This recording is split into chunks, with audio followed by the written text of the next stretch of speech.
Pues empiezo, bienvenidos otra vez a la segunda plática de este segundo encuentro Voces y Acciones ante el abuso sexual infantil organizado por Colbecoag. Nos da mucho gusto tenerlos presentes y me gustaría presentar a la doctora Diane Vines. Voy a presentarla en inglés. Mrs. Diane Vines serves at the Neurosequential Networks Program Coordinator. In this role, she provides both clinical and program-related development, administration, and support individual and site certification programs. Mrs. Vines is also a longtime Child Trauma Academy Fellow and a clinician in private practice. She received her master's degree in marriage and family therapy at the University of Houston, Clear Lake in 1999. Mrs. Vines is a licensed marriage and family therapist supervisor and a licensed professional counselor supervisor in the state of Texas, and is also a registered play therapy supervisor.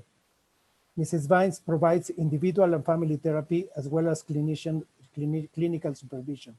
She has worked, trained, and specialized in the areas of child sexual abuse, incest, and childhood trauma since 1998. And she frequently provides community trainings and case consultations. Mrs. Vines has formerly worked at the Houston Child Advocacy Center. She has also served on Houston Association for Marriage and Family Board and the Kids and Youth Protecting Other Kids Board. Para decirle un poco de su experiencia en español, la doctora Vines ha sido coordinadora del modelo secuencial neurosecuencial, redes de neurosecuenciales, especialista en el área de abuso sexual en la infancia, incesto y trauma infantil. Trabajó en el Child Advocacy Center y fue directora de la Houston Association for Marriage and Family. Asimismo, también fue directora de The Youth Protecting Other Kids. El título de su plática es Empowering Voices Disclosing Abuse, es decir, empoderar las voces para revelar el abuso. Dr. Vines, the microphone is yours. Thank you very much for being with us. All right, thank you. I actually, let me share my screen again. I pulled up the wrong presentation. Let me see if I can find the right one. In a second. I had it all ready to go and then I pulled up the wrong one. Hang on. Oh man. Let's see. What's here? All right, I'll be right with you in a second.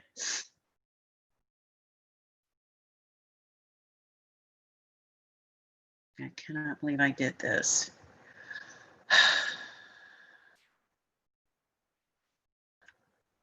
There it is. Okay, let's share this one. Okay, let me put this with, let me put it here. Okay, let's, All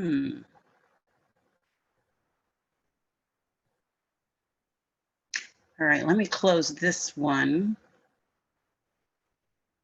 Let me do something. I have two PowerPoints open and it will only let me do the one I don't want. So let me see. You have to close the one you don't want to show. I just did. I just did. It is no longer open. And now I cannot find, I can't get it to the one I want.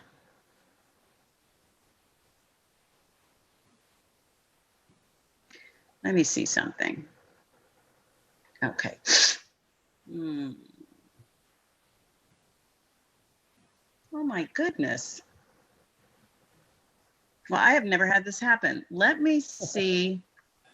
I cannot believe this is happening. Okay, let me close this.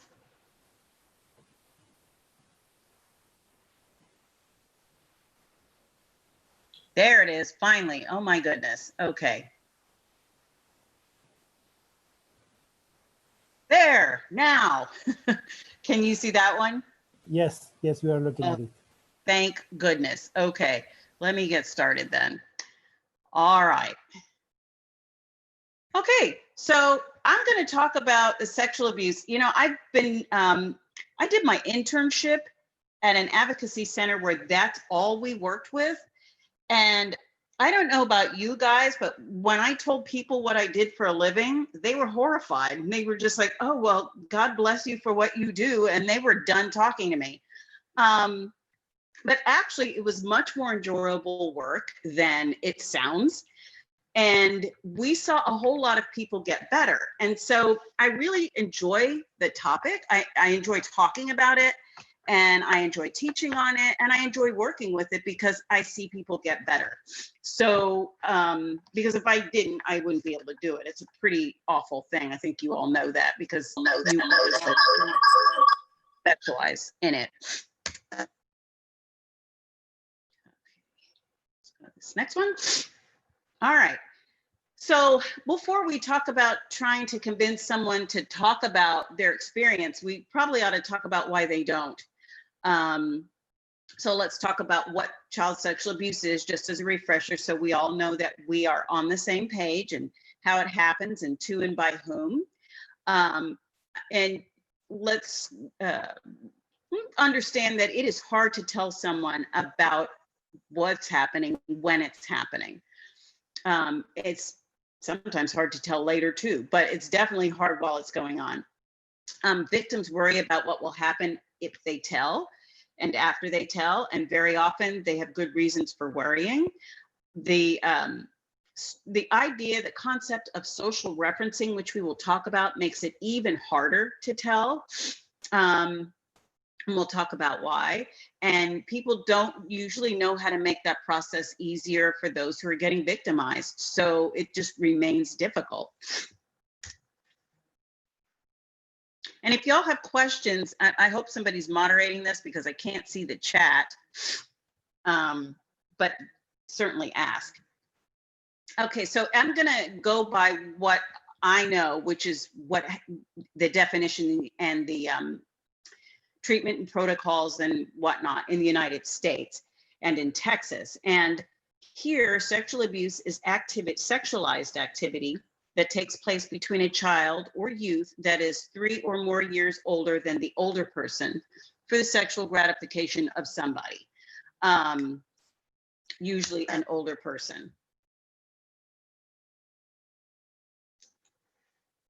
And the most common place for any child abuse or a neglect of any kind, physical, emotional, sexual, mental abuse to occur is at home by the very people who should be protecting this child from that.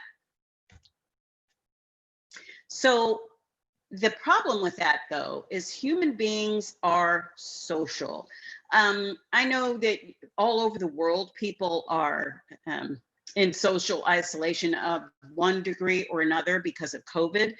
And what we're starting to see from that social isolation, that, you know, nobody wants to get the virus, but staying home and staying away from people is bringing up a whole other set of problems that are pretty serious. Increased suicides, increased drug abuse, elderly people dying literally from loneliness. That is because humans are social. We need other people. I know here in the States, there are some therapists that use a term called codependent, which I hate that term because it pathologizes, or it can pathologize what is normal social need, which is we need our relationships with other people. Those are so important. We evolutionary, in an evolutionary sense, we have lived in clans, and that is of several family groups, and that is how our brains are organized, and that's what we prefer, is to live in groups. That's why most of the time we don't live, I mean, this is a big world. We could spread out a lot more than we do, but we tend to live in cities. Yes, it's convenient, but you also have neighbors, and you also have places of worship, and you also have places to go out to eat and meet with those people. because we want to connect with those people. Now, the other problem with that, though, is we need people, and even babies are aware that they need people, but people are also the biggest predators of people. So while you need them, they can also be potentially very dangerous. So our brains know this. So that is a part of the challenge that we have. All right, so because humans are relational and social, and sexual abuse tends to be relational, because remember, it generally happens at home or through your clan, your connection of people that you know, over 90% of the time. I know that in the United States, we in the past have talked a lot about stranger danger and be aware of people you don't know and don't go places with adults you don't know, and all that still makes sense. But most of the danger lies in the people that you're supposed to be able to trust. Now, because of that, abuse impacts your relationships and how you form and maintain relationships and what you believe about relationships. And it's not just your relationships at home. You take those lessons that you learn from your relationships at home, from the relationships of the people who are perpetrating this abuse, and you take those tools and those learnings and you take them to other relationships, and you respond to other people with the tools that you have. I know right now I am working with a client who she's 13. She was living with her mother, who wasn't sexually abusive, but she was neglectful and engaged in some criminal activity, and we could go on. And very inconsistent in her nurture. And so what this girl learned is that she learned some really strange, they were adaptive social interaction tools and ways of keeping a person in relationship. They work with her mother, but they really don't work well anywhere else.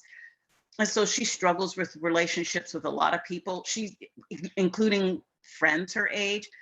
Right now, she's living with her dad, and they fight all the time, mostly because of, well, some of it is him, but most of it is her, because she doesn't trust him, and she knows she doesn't.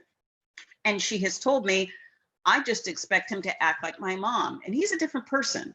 But she knows that, and it's just a struggle for her to move past that, because the impact her mother has had on her has been so profound and so hurtful. So that's the paradigm she operates from. So abuse can impact your relationships and your attachment to not only other people, but even to yourself, your relationship to yourself. Disclosing the abuse and not disclosing the abuse can have an impact on your relationships, because it alters how you think. It alters your thoughts about your sense of self, about other people, whether or not you can trust them. You can wind up resenting people who don't pick up your cues and your hints about something going on. You can certainly resent the perpetrator. You can even learn to resent yourself because you won't tell. If you tell, you could lose contact with people who are important to you. You could lose your relationship with the perpetrator. Generally, the perpetrator is not just 100% bad person. There's a reason that abuse can go on and get worse. And usually it's denial and secrecy, but those are two big factors, but there are others as well. Okay, so there are risk factors to becoming a victim, because not every child makes a good target. But children who are insecure, unhappy, and or lonely, those who are neglected or unsupervised, those that crave adult attention or approval, those that are unsupported by family, foster children that live in the child welfare system, those who have lots of different non-family babysitters and caretakers. You'll notice all of those are relationally oriented, every single one of them. Those point to children who do not have a good network of strong, healthy relationships. Others, mothers sexually abused, I find that interesting because you would think that a mother who had her own sexual abuse history would be extra protective. But the problem with that is that it doesn't recognize that brains are attracted to those things that are familiar, regardless of whether or not they're good or bad. And that is because the brain is a survival organ, and it is always scanning the environment for threat. And one of the things that is most threatening, potentially, is something that is unknown. The unknown scares people. And so your brain will pay a lot of attention to that.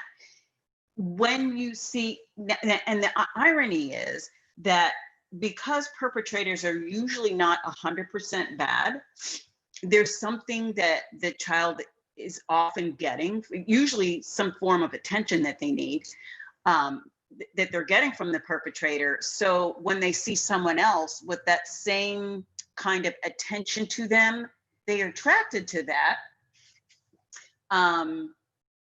Like the mom is, because she got that attention, that kind of attention as a child. It came at a cost. She was abused, but she also got that need for attention met.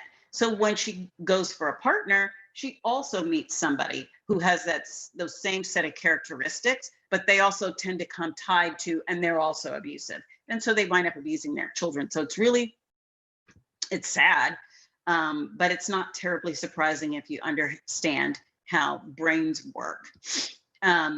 Previous victims of sexual or physical abuse, they're also hard to believe, because after a while, people start saying, okay, seriously, not everyone can be abusing you. Come on. But sometimes they can.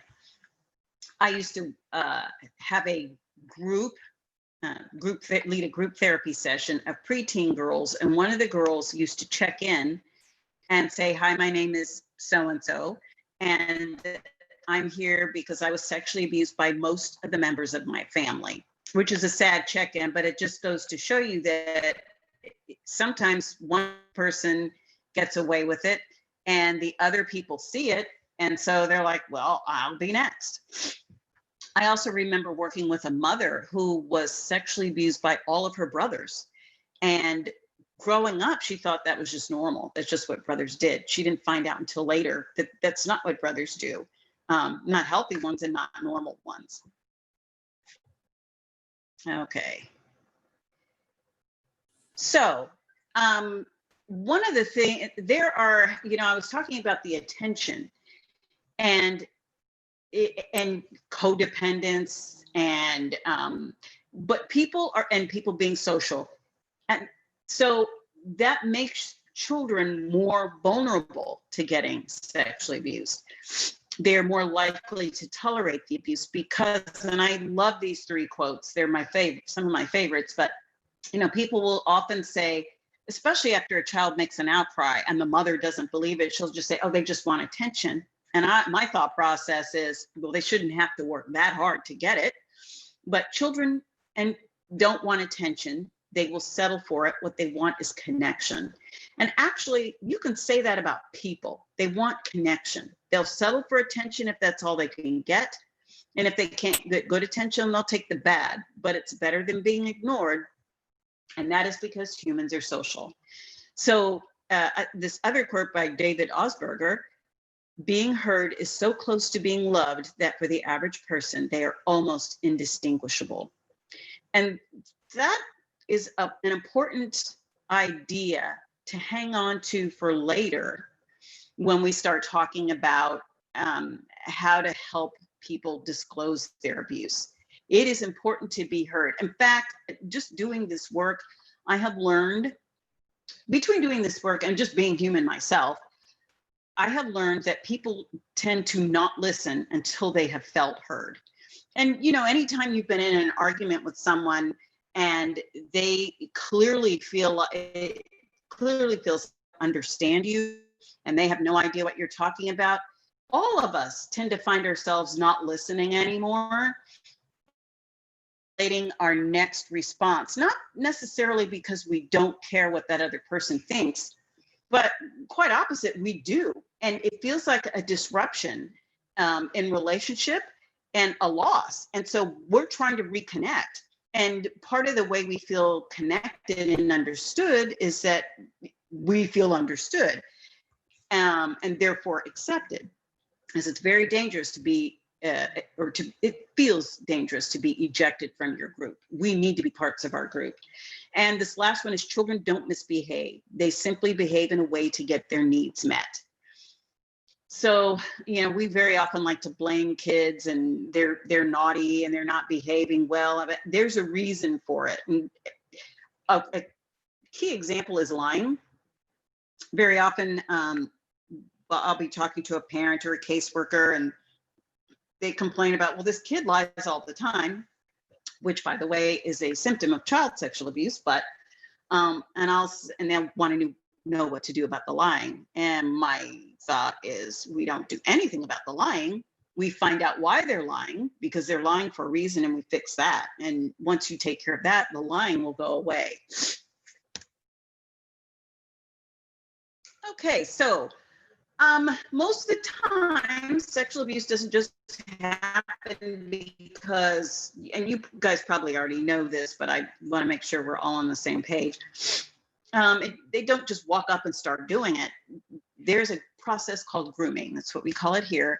And it is what perpetrators do to select a victim, to get the victim to go along, to get the victim to be quiet, and to make sure that if the victim winds up telling anyway, that nobody believes the victim and they believe the perpetrator.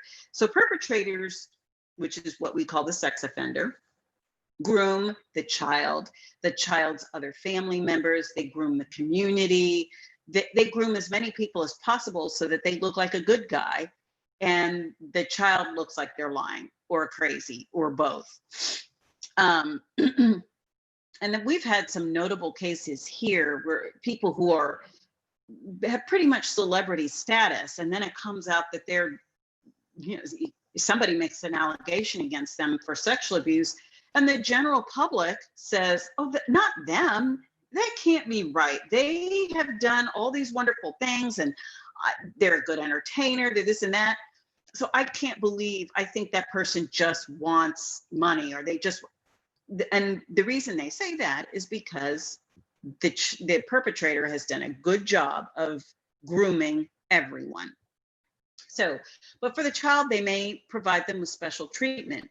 And when you think about who the typical victim is, who's the most vulnerable, it's kids who basically feel ignored.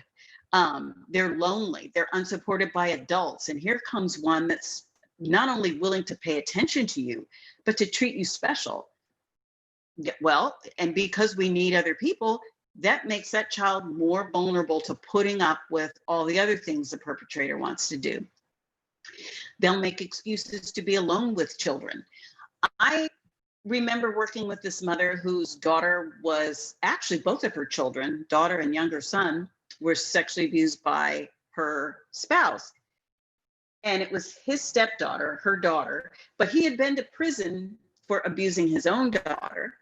And then she met him after he got out, and he abused her daughter. They had a child together, and he abused him too.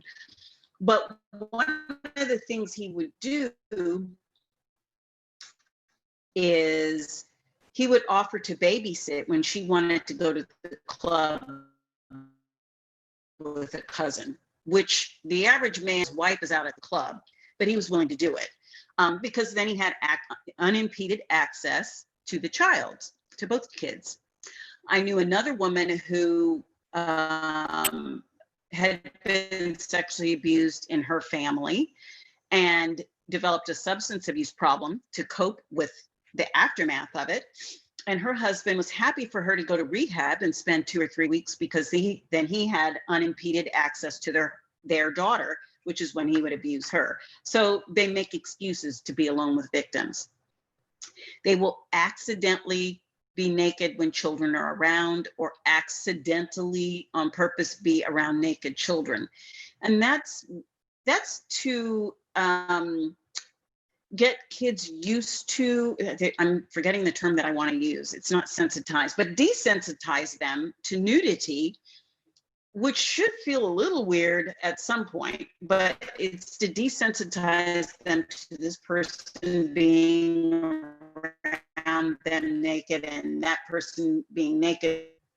Tickling and wrestling. This can go on right in front of the non-offending parent, because the tickling and wrestling will involve things like tickling and wrestling genitals, but it's real quick and maybe hard to see for the other people in the room. But the message the child gets is, well, that felt weird, but it must be okay because here's my mother sitting right here and she didn't say anything. So it's kind of like giving permission or getting permission to do that sort of touching. Applying medication to a child's genitals. And, you know, if very often I've heard this happen before, and I remember the child saying, I didn't need medication on down there. And if I did, I could do it myself. But sometimes that's just an excuse they use. Examine the child's development. If a parent or an adult is worried about a child's development, the place to take them is the doctor. You don't examine yourself. It's very common to ask children not to tell about the touching. Describing sexual activities with others to children. When you think about that, parents don't want to tell their children, they have a hard time talking to their children about sex and where babies come from, period. And when someone is willing to talk about their own sex life with children, that's odd. At best, that is weird. And same thing with teaching sex education with pornography, because that's usually an excuse. It's not actually what they're doing. They're desensitizing the child to sexual activity with this adult.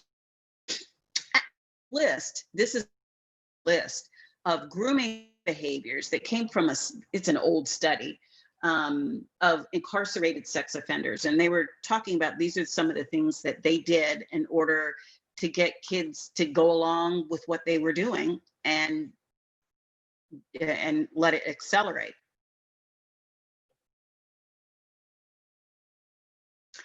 Okay, so sexual abuse is often traumatic, but not always. So the same event can be experienced and adapted to and carried forward in different ways by different kids. So it's the response to the individual's experience that determines whether or not it's traumatic, not the trauma itself. I remember when I was pretty new to this field, we got an intake at the agency where I used to work,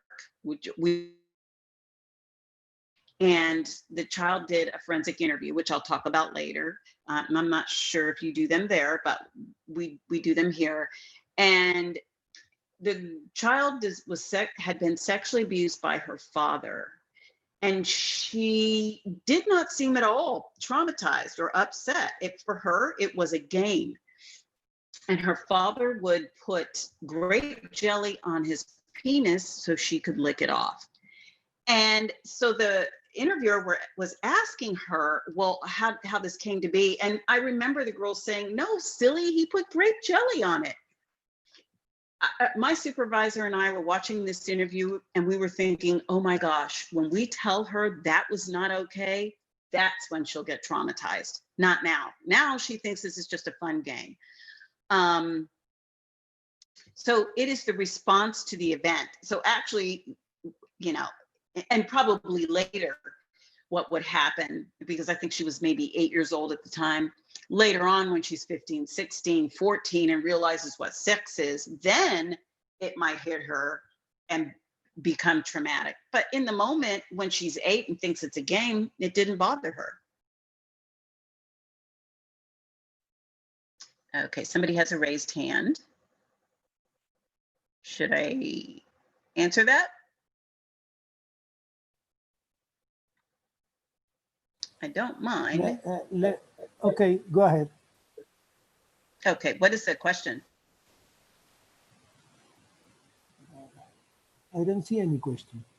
Oh, okay, somebody had raised a hand, so I didn't know how to handle that. Now I can't get rid of this screen.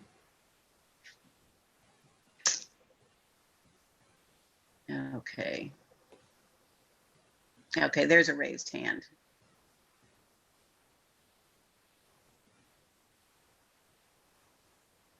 right. Do you see this no answered questions in the middle of your screen? No, I don't see. I don't see anything. Okay, so I have to figure out how to, because it's in the middle of mine and it's interfering with what I'm looking at.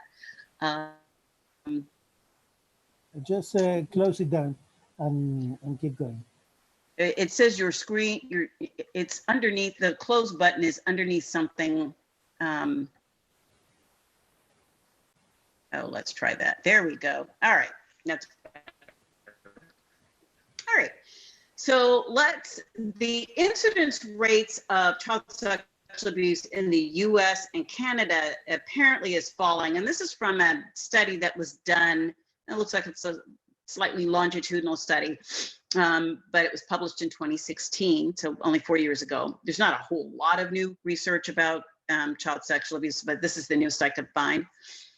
But what they found is there is a prevalence of delayed, partial, and non-disclosure in childhood. And that's a persistent trend in withholding child sexual abuse disclosure. So the bottom line is not telling is very common.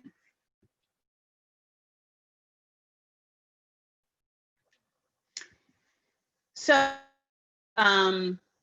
the global incidence rate of sexual abuse is 18 to 20% for females, 8 to 10% for males. The highest rates for girls are in Australia, we're at about a little over 21%, and for boys, a little over 19%. In Asia, they don't say where in Asia, have the lowest rates at 4.1 for boys and 11.3 for girls. The authors of the study, though, feel like that the incidence statistics are likely an underestimation of child sexual abuse disclosures. So, but who knows? We'll just go with the numbers they're giving us for now. Okay, so most people, there's a persistence of delayed disclosures, with research showing a large number of survivors only disclosing in adulthood. So they wait until they're older. And that can make sense. Because by then it has been bothering you so much and for so long and impacting so much of your life in a negative way that it becomes intolerable. Another possibility is that you are now away from your perpetrator, you're older, you're stronger, your brain perceives that the threat has diminished.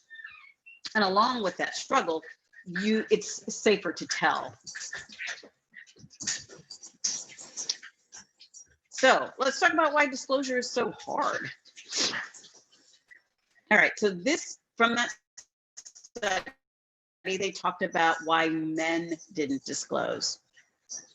So in one study, they waited until adulthood to disclose their abuse because of negative stereotypes about men or boys or males who get sexually abused.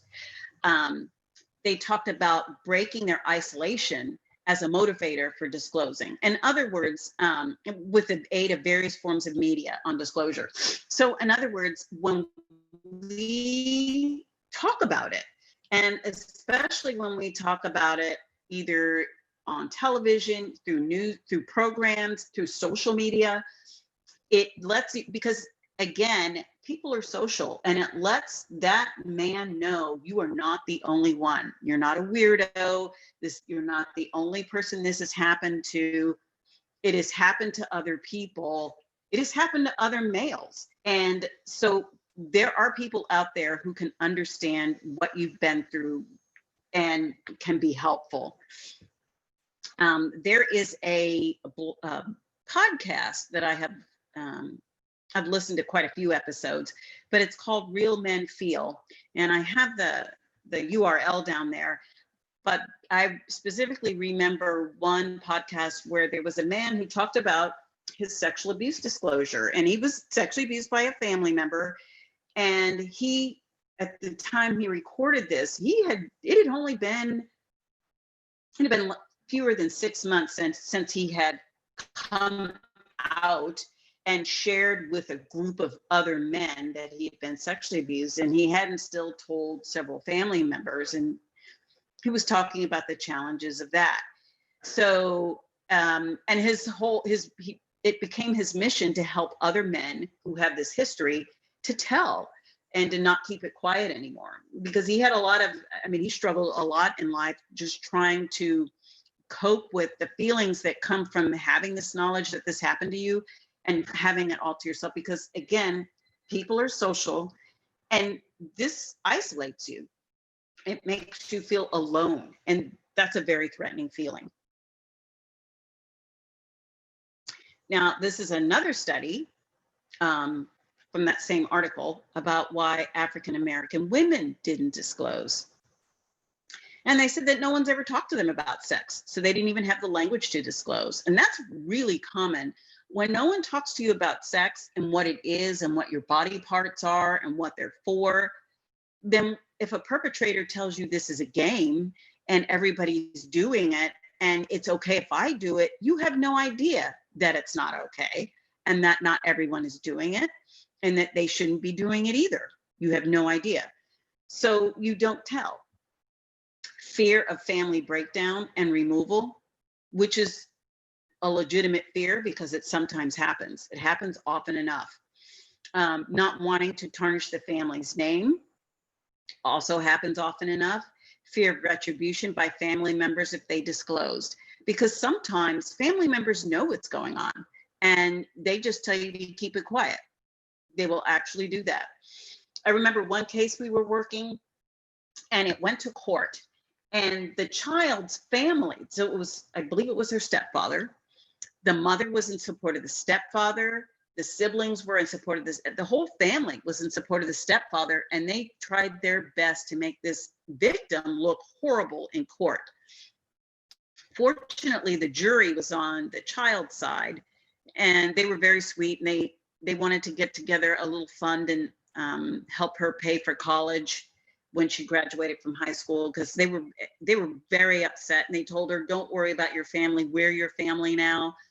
They were really upset about her family turning their back on her in favor of a perpetrator. So that's not the only time that has happened. And very often the offender will say, you know, no one's going to believe you, they'll believe me. And that's what happens. And they do. That's how it goes down. So that's a very real fear. There's a pattern of stifled and dismissed disclosures identified over the course of a lifetime. And I'll talk a little bit about that later, but a lot of times I've seen often enough where a child will say they already told this person, almost, you never told me. Sometimes the language they use is so vague. I can see why the mother believed that the child never told. So this is a small study, and the 17 participants identified spirituality as their primary source of strength throughout life. Probably primarily because they couldn't trust people, or they had a hard time trusting people, which is understandable given the nature of child sexual abuse and how it happens and by whom. Okay, and so now, so what they've identified, that there are barriers from within. So the victims so often blame themselves. They'll blame themselves for not telling. They'll blame themselves for not fighting back. I remember we used to tell the kids, it's not your fault. He was big and you were little. He was the adult and you were the child and you're supposed to do what he says. And the kids would be like, yeah, but I should have done this and I should have done that. And we would just tell them, no, it's not your fault.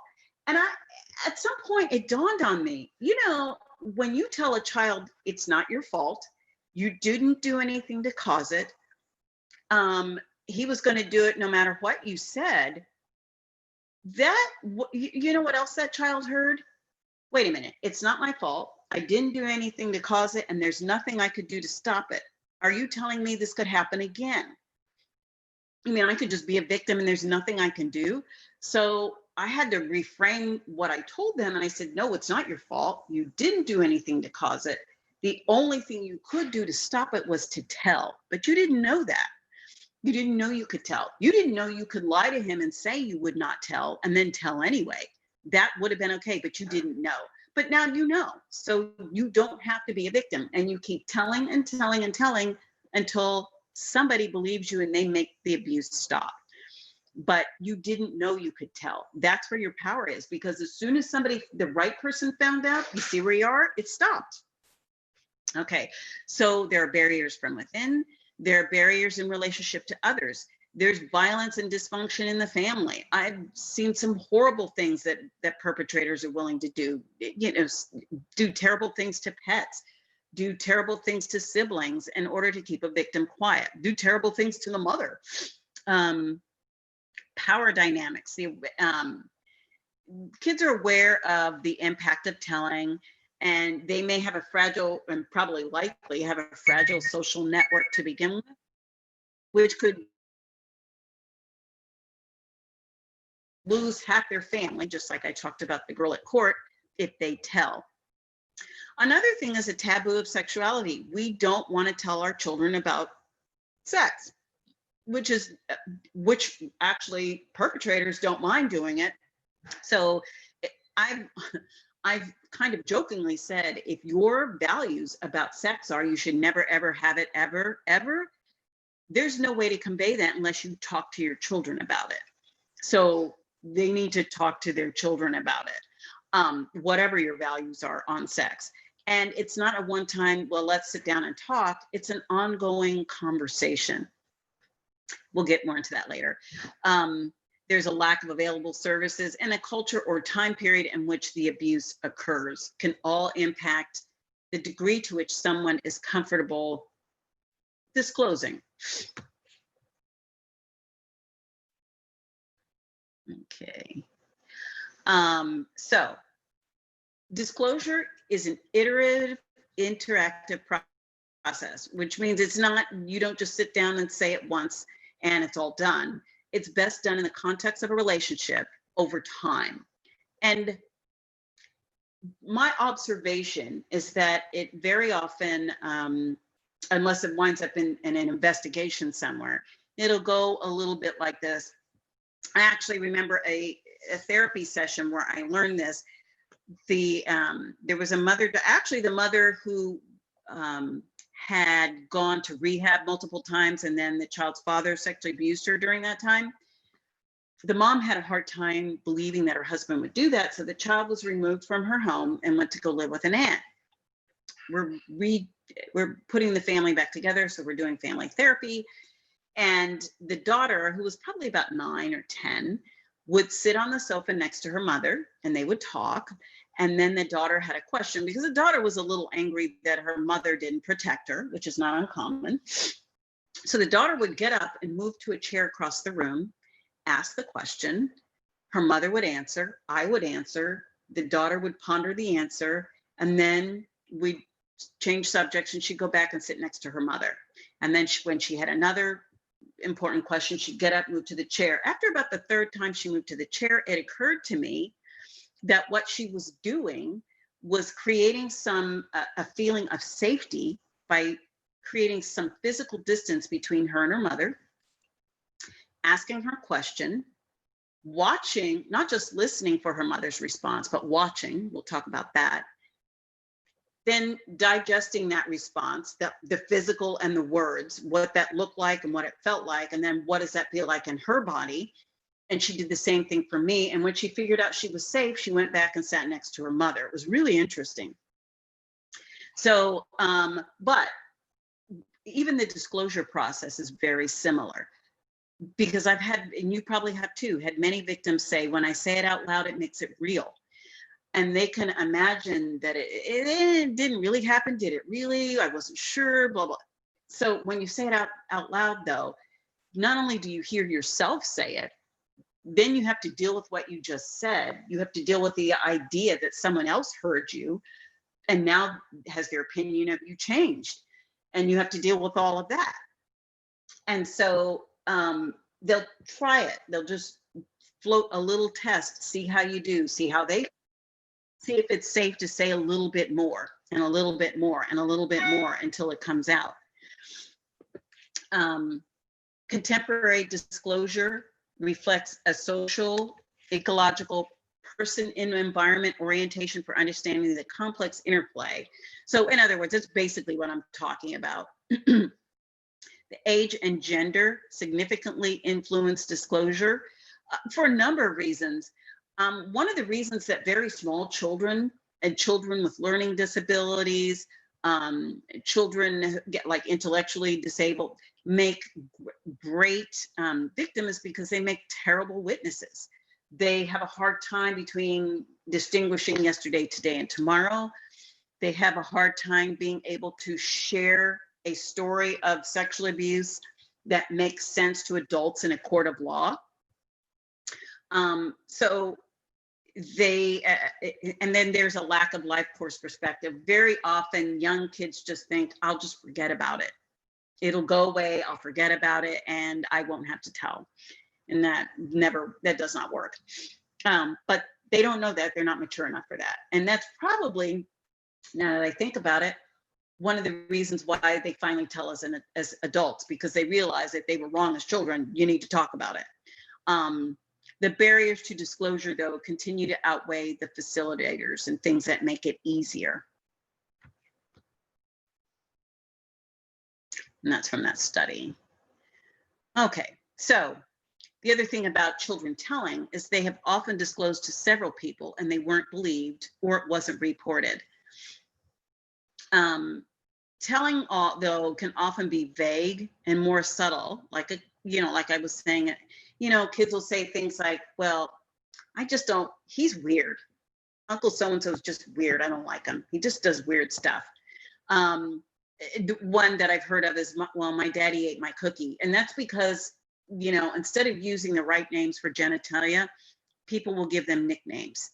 And so I used to work with a therapist who said, why do, she'd look at the kids and say, what do you call this? Okay, this is a nose. What is this? This is your arm. What are these? These are fingers. Okay, so why do we need nicknames for you? If you have the proper names for these, why do we need nicknames for other body parts like breasts or a penis or a vagina? They're body parts. Why do they need nicknames? We don't have nicknames for our ears, so you don't need nicknames for those either. And if you approach it that way, they're just body parts, that makes the children less vulnerable because they're a little more savvy than the kids that are completely ignorant. Perpetrators don't want to be discovered.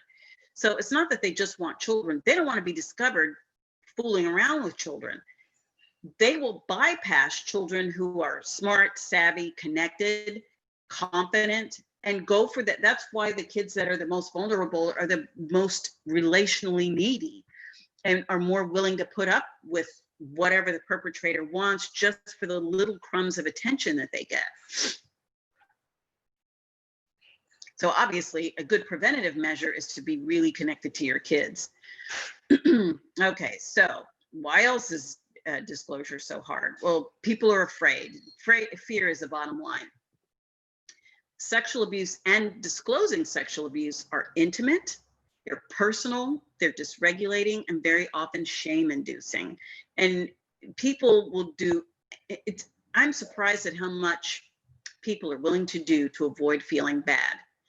Now, they may not feel good, but they won't, at least they won't feel bad. I think a lot of substance abuse is based on trying to avoid feeling really bad. You try to numb it. Okay, let's see.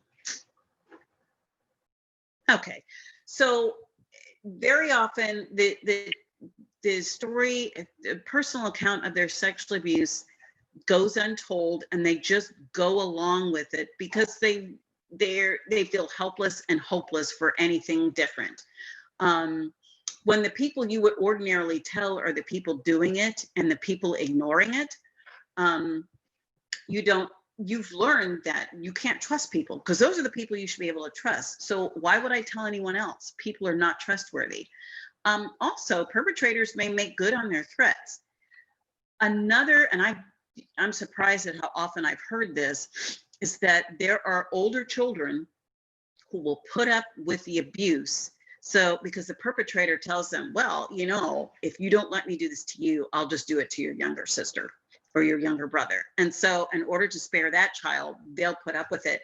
The problem is very often he's also telling the younger ones the same thing. I'll do your other sister or brother if you don't let me do this. He's getting them all in the house. Another thing they will do to protect younger siblings is, I don't know my dad.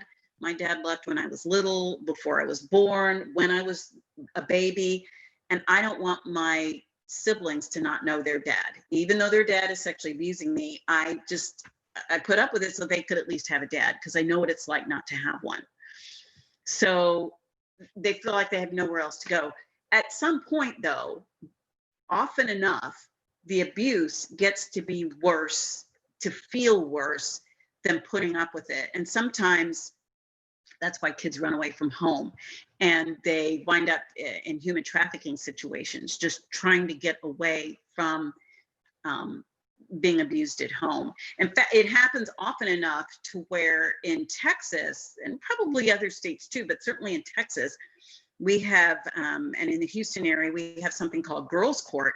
And so when child prostitutes get arrested for prostitution, a lot of these kids are runaways from homes where they were getting sexually abused. And so rather than treating them just as criminals, we treat them as the victimized kids that they are, and they get more therapy, a lot more supports, just trying to get them to a place where, hey, they don't have to do that anymore, don't depend on their pimps, and stop getting abused at home.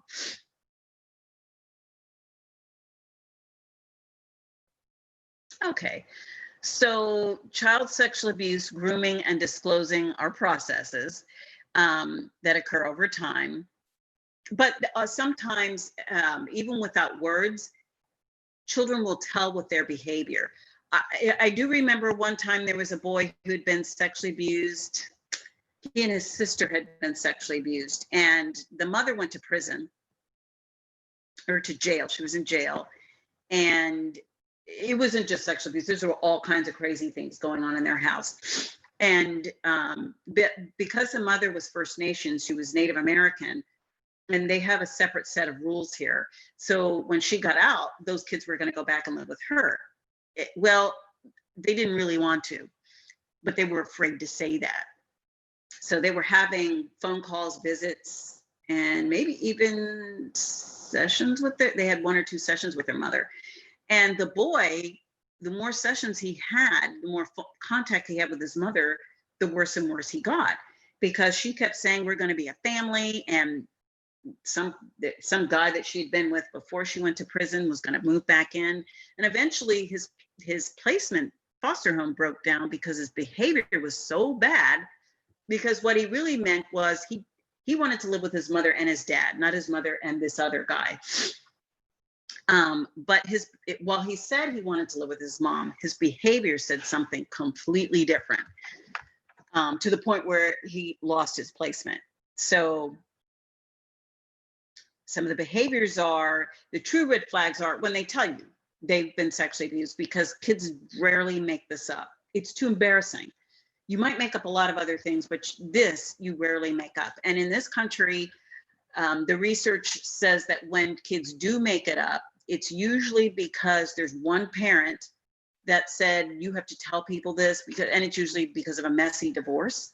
And so one parent is retaliating against the other, or it's a teenager that got caught with having sex with someone she should not have, and then called it abuse. So, but usually you get a younger child who says they've been sexually abused. They have. Specifically sexual symptoms, physical symptoms, running away from home, like I just talked about, and symptoms of post-traumatic stress disorder. Those are your clues that sexual abuse is probably what happened.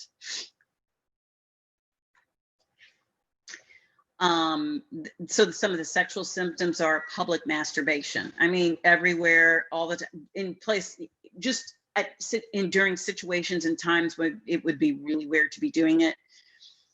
Kids whose play includes putting items in their own vagina or rectum. sexual acting out with animals, poking objects into animals' rectums, sexual acting out with stuffed animals, sexual acting out with other children. And I don't mean just playing doctor. I'll show you mine, you show me yours. It's inserting things and touching genitalia. Sexual acting out toward adults, extreme fear of having their genitals exposed during bathing, showering, diapering, toileting. And I remember working with an adult woman who, one of the reasons she knew that she had been sexually abused is through her adoptive mother, who said it was very difficult to change that child's diaper, her diaper, because of the just extreme terror she showed when her diaper was removed. And then the woman had some other symptoms too, but that was one of them. Others of possible sexual abuse. Now, these might be sexual abuse symptoms, but they might not be. Pain when using the toilet. It could also just be constipation, which requires laxative. But genital infections, well, that's more clear. Cuts or bruising in the genital area. Suddenly sleeping in all of their clothes because they're hoping to make it more difficult for a perpetrator to get to their genitalia. They begin wetting the bed again when they've been sleeping dry through the night. Appetite changes, masturbating a lot, frequent sexual play with friends, toys, or pets, unexplained periods of panic, waking up with night terrors. Some of these, like the night terrors and the panic, wetting the bed, appetite changes, those tend to be child trauma symptoms, and they could be related to anything: bullying at school, having lived through some sort of, I don't know, community violence, whatever. It could be any of that, but it could be sexual abuse too. It just bears looking into. Physical symptoms: red or swollen genitalia, which is abnormal. Blood in the child's underwear, unless it's a menstruating girl, that's abnormal. Repeated fissures in the anus, abnormal. Tears in the vagina. Constant rashes in the vaginal area past diaper age. Complaints of genitals hurting or itching. Bruising in upper thighs or vaginal area. Hickeys anywhere on the body of a young child. Vaginal discharges. Pregnancy in a child that should not be having sex. Okay, sexual abuse is often experienced as a trauma, the effects of which can be seen through behavior.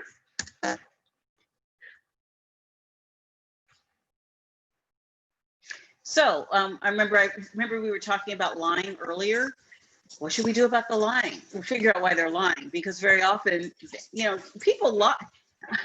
I've had attorneys ask me, well, don't kids lie? I was like, well, of course they do, but people lie, and people lie for a reason. And so once you figure out why they're lying and you address that, the lying should go away. The same thing with stealing and hoarding, although I do find that often also goes along with having been neglected, because they never know when they're going to get what they need again. So while it's available, they're taking advantage. They don't seem to hear or listen, which is probably related to dissociation. They don't seem to learn from past mistakes or consequences,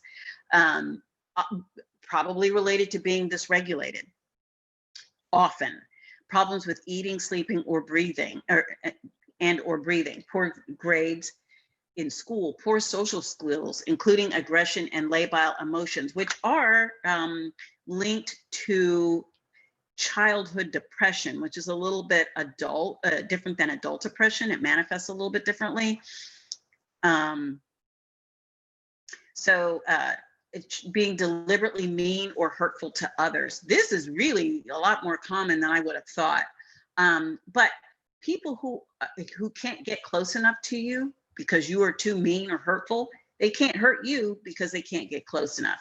The child may seem psychotic, and sometimes they're not necessarily schizophrenic, but they can have PTSD or depression or some other psychosocial mental problem with psychotic features, which could possibly be actually more like a dissociative like dissociative identity disorder, rather than psychosis.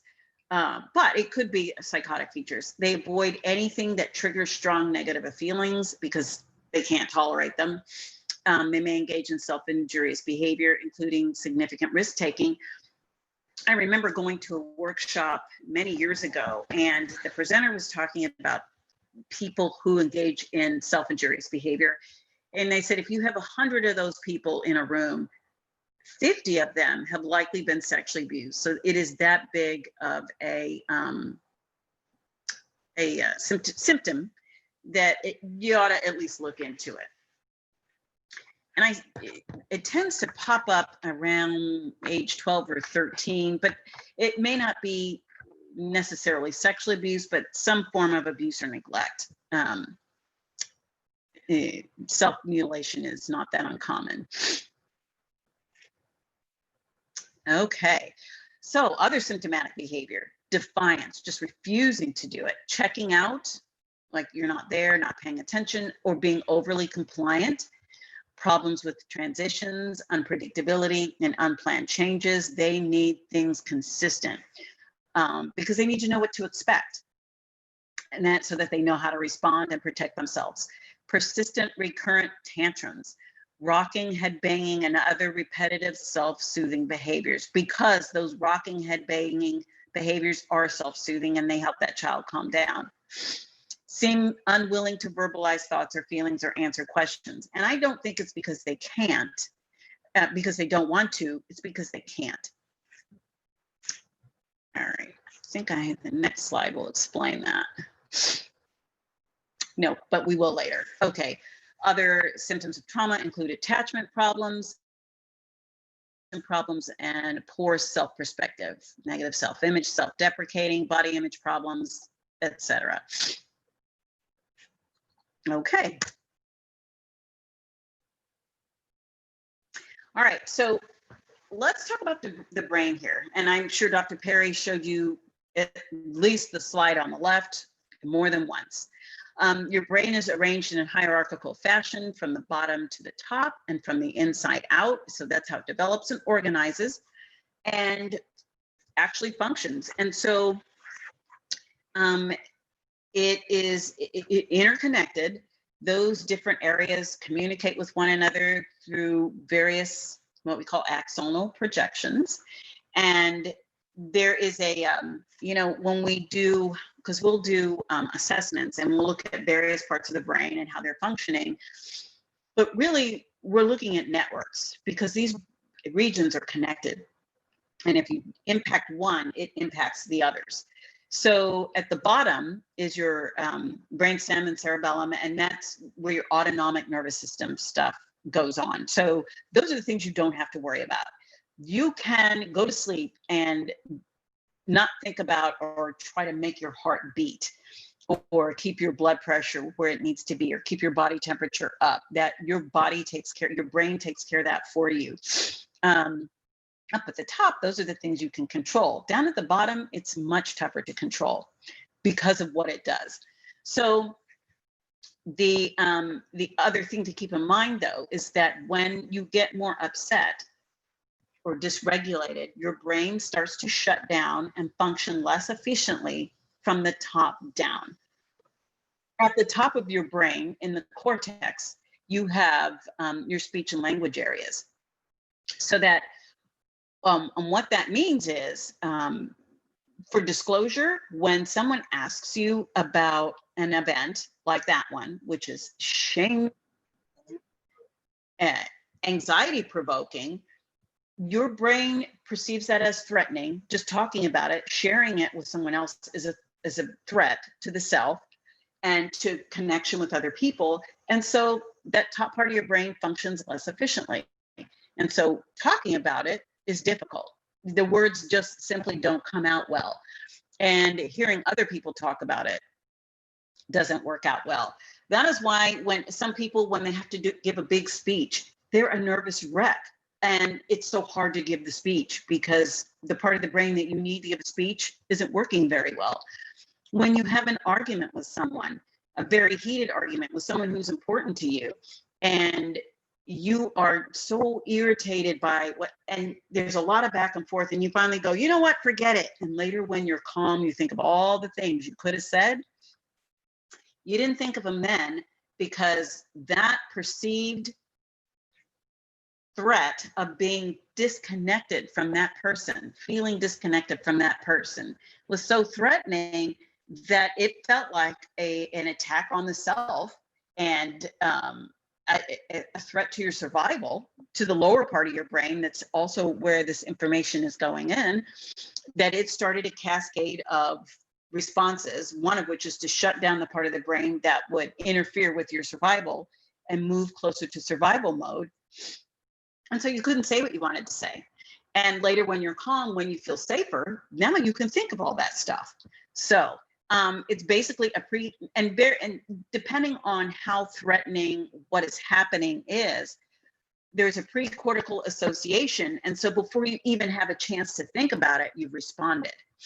So before you have a chance to really give it good thought about why you should or shouldn't tell, the lower part of your brain has decided, we're not telling, that's too dangerous. And so nothing comes out. And the story is not shared. Okay, I normally, when I do this talk about just communicating and how difficult it is, because a lot of times people will say, well, those kids, or those clients, it's not those people, it's all of us. I do this little, but it's not going to work here in a virtual environment. But I do it's a Dan Siegel exercise, and it's about the mind-body connection and what that physically feels like when you feel threatened, because we don't pay attention to it, but it is there. So what I'm going to do, though, is I hope you can hear this video. But I want you to see how, and you may have already, this is probably why adults tell eventually. The shame is so implicit in sexual abuse, it makes it hard to talk about. And if you're concerned with how you appear to other people, to the degree that you don't want to risk your relationship with them or your connection with them, it makes it easier to keep things to yourself. Let me know if you cannot hear this. I hope that you can.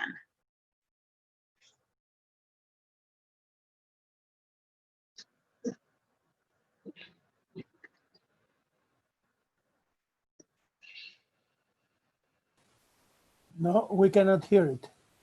You can't?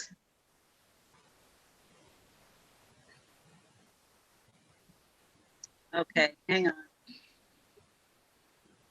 on. All right, so then, shoot, we're gonna have to skip that then, because I'm not sure how to get that video to play to where you can hear it.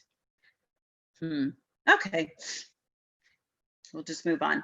There's a woman what she does is she's talking about her experience at a music camp. And I don't think I can fast forward it. This is the woman. She's talking about her experience at a music camp when she was a teenager and her parents were there, and she met this boy and they were making out and they got caught. And there was so much shame involved in getting caught. She wouldn't go to the cafeteria and eat. There she is, upset again. And she was surprised because she thought she could just talk about it, and matter of factly, because it happened so long ago. But you can see right there, she's still so worked up and torn up about it that it's a struggle to talk about. So now, that wasn't even sexual abuse. That was just an incident she found shame-provoking. So imagine when it's sexual abuse and you think it's your fault.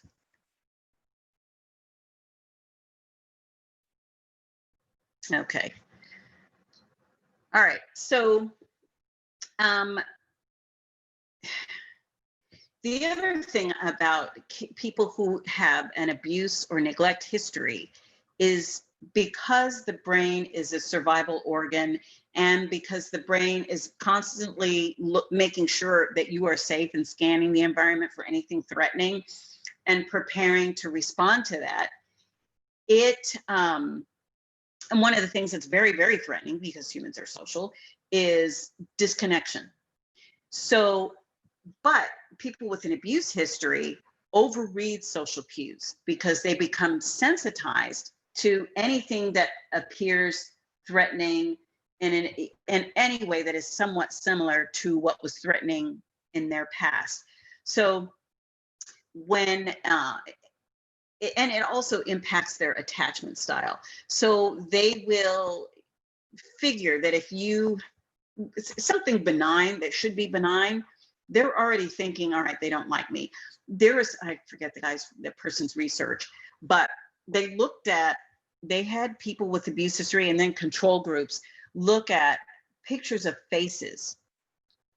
And the people with the abuse history saw neutral faces as angry. And they had a hard time distinguishing between sad faces, fearful faces, and angry faces. They all looked angry to them. That's because they overread that social cue and skew it toward the negative and then make it personal. They don't like me. They hate me. It's a matter of time before they ask me to move. And this is just, we just need to talk. And it's just a benign conversation. But, you know, sometimes there are husbands or men who are in relationships with some, let's say, very excitable women who, when the woman says, we need to talk, he already knows it's going to be a fight. Well, just magnify that many times over. And that anxiety that comes up, and that's kind of where these folks are. Okay, so what happens though is because they move along, I'm sure Dr. Perry showed you the arousal continuum too. So you have, so when you are calm, you tend to be more inwardly focused, but you get to be creative. You have access to all parts of your brain. And you have access to your neocortex, so you can be really creative. You can problem solve. You can, and then your cortex. As you become more alert, now you're more outwardly focused and you're more relationally connected to other people. This is the area where we will do what is called flocking. So it's the first area. Wait, did you guys see that too? I've seen experiments where somebody goes in a waiting room and there's some weird sound that sounds, and the other people in the waiting room just stand up. And so the person who's new to the waiting room doesn't understand why everybody's standing up. And then they just sit down, and then it happens several more times. So finally he starts standing up too. And then the people go back. And then when the new person comes, now he's alone in the waiting room, and the sound comes on and he stands up and he sits down. Then a new person comes in and the sound comes on and he stands up and he sits. He's been conditioned to go along with the group, even though the group is not there. So they'll move along to compliance. Didn't know why, but it was weird and got his attention. So, you know, that's if you're on there's two continuums here, and they can sometimes operate together. The dissociative continuum, where you kind of check out, and the hyperarousal continuum, where you fight or flee. And this is freeze, or the dissociative is freeze or faint. And sometimes they operate together as you try to figure out what should I do to keep myself safe, to stay out of trouble.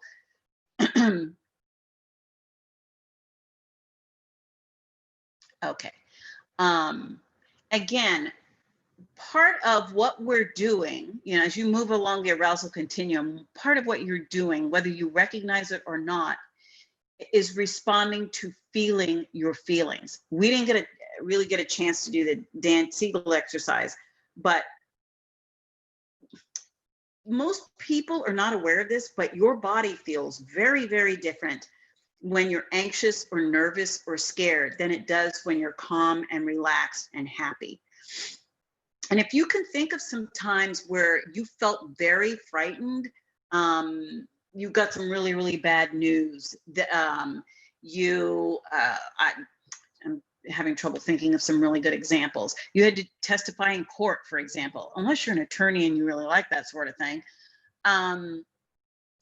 The anxiety comes with some physical sensations.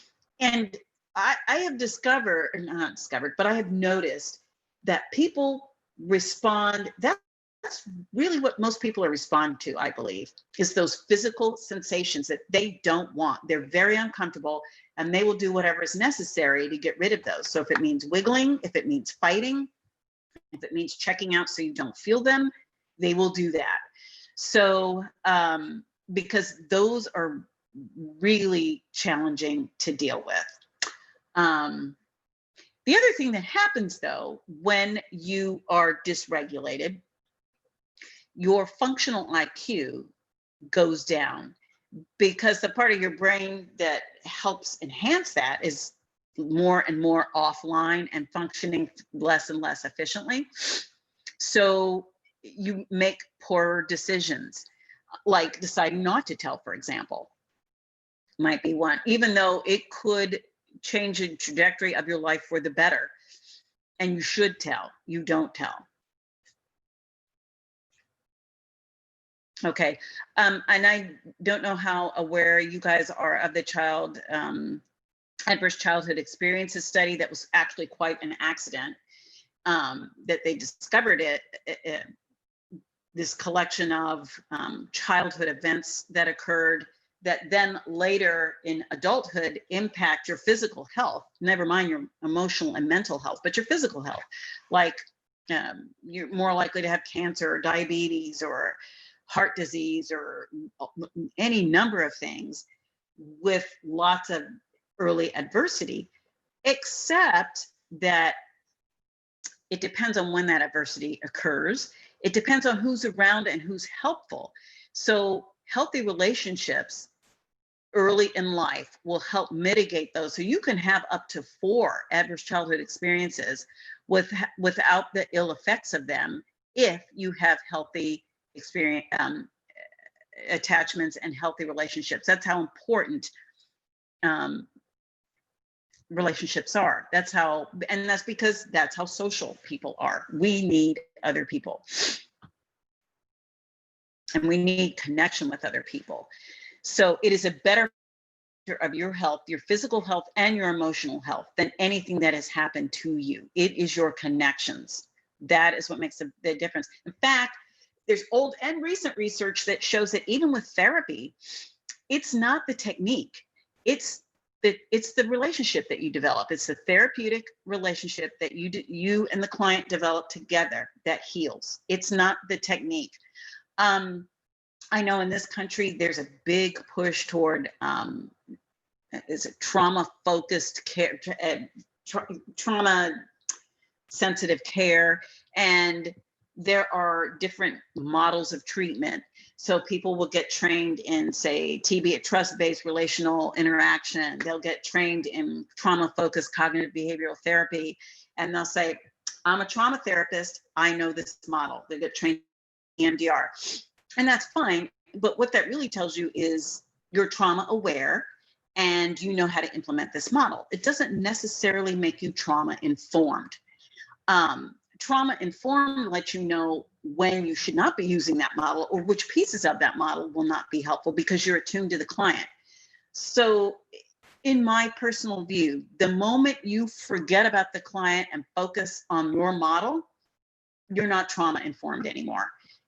You stay focused on that client and everything, then you'll know what to do. You'll know, and especially if you understand how brains work and how people function, and you're focused on people and your relationship, you'll have a better idea of, don't use this, use this. You can use this model, but not these pieces, use this instead.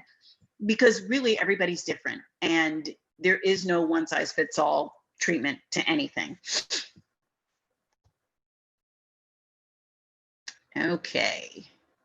Now, another thing, you know, one of the articles that it was the research on why African-American women didn't tell. Part of it is they had no language for it. They never talked about sex. No one ever talked about it with them and they had no language for it. Well, this book has the language for it, and it's for children.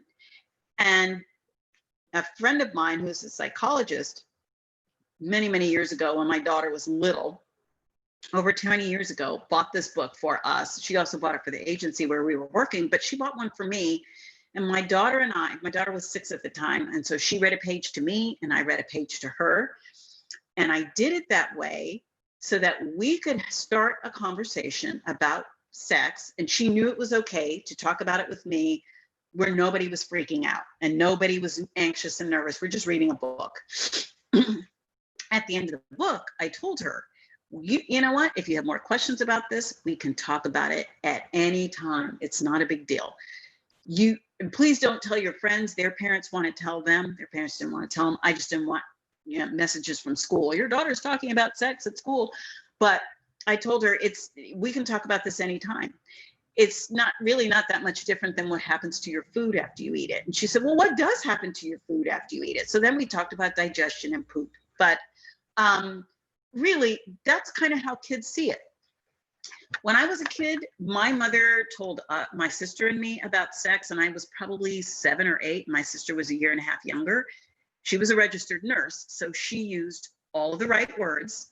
And she ended her talk with, and that's why people get married. And my sister and I looked at each other and went, oh God, why would you get married for that? We have since figured it out, but in the moment, we didn't think about sex like, oh, I should try that, which is what most adults fear, is that, oh, kids are thinking, well, I should try that. No, kids are thinking it's gross. And kids are thinking, good God, I hope you don't do that. Did you, Mom? So it's okay to tell them. It's okay to tell them, because if you don't, you know what? There are people out there who are willing to do it, and they may not share your values. And in fact, they may do it with touching. And so rather than have that go down, you want your kids armed and educated. And along with that, I also told her it is okay to tell adults no to some things, because there's some things they shouldn't be asking you to do. Keeping secrets from me, touching, none of that. Actually, the psychologist that gave me this book, she told her sons, if I ever touch you in a way that you don't like, you tell me. And so her first son said, well, I don't want hugs. She was crestfallen, but she had to respect that. When my daughter was little, and I had told her the same thing, and then we would tickle, and she'd say, okay, Mom, that's enough. And if I gave her one more tickle, she said, Mom, you said that if and I, yes, you're right. I'm sorry, you're right. I couldn't do one more. So you have to respect that. Telling kids to kiss or hug Uncle so-and-so or Aunt whatever her name is, or you meet a friend on the street, well, give them a hug. Stop doing that. Don't do that. That tells a child that they don't get to decide what happens to their body. Adults do. We don't want that. Children should get to decide within limits. I mean, if you go to the doctor and he has to touch, but there's usually another adult there to make sure the touching is appropriate and necessary. Okay, so along with this is, because if you didn't hear anything else today, humans are social, we need other people, and talking about this, disclosing this, preventing this occurs in relationship and over time. And one way to keep your kids safe, and one way to get them to a place where they are safe, is because they can then tell and get that abuse to stop, is to create a space where it feels safer to tell than it does to keep it quiet. So being present, being nearby, being patient and persistent, and being just predictable and positive will help anybody, not just children, but adults, feel like, well, maybe I can trust you. Maybe I can tell you this. Maybe it'll be okay if I tell you. Maybe I'll still be safe.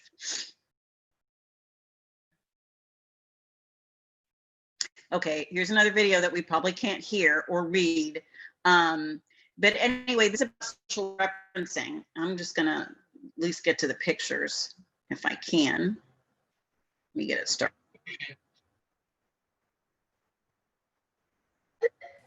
Okay. So what this is about is social referencing. And it's, Diane, I think you have to share the sound of your computer. oh, okay. Let me see. How would I do that? In the microphone, in the little arrow. Okay, same built-in micro, same as system output. Huh. Do you know which one of these it is? Is it same? I'm using a Bose sound link right now. So would it be built-in microphone? Let's try audio settings. In the bottom. Okay.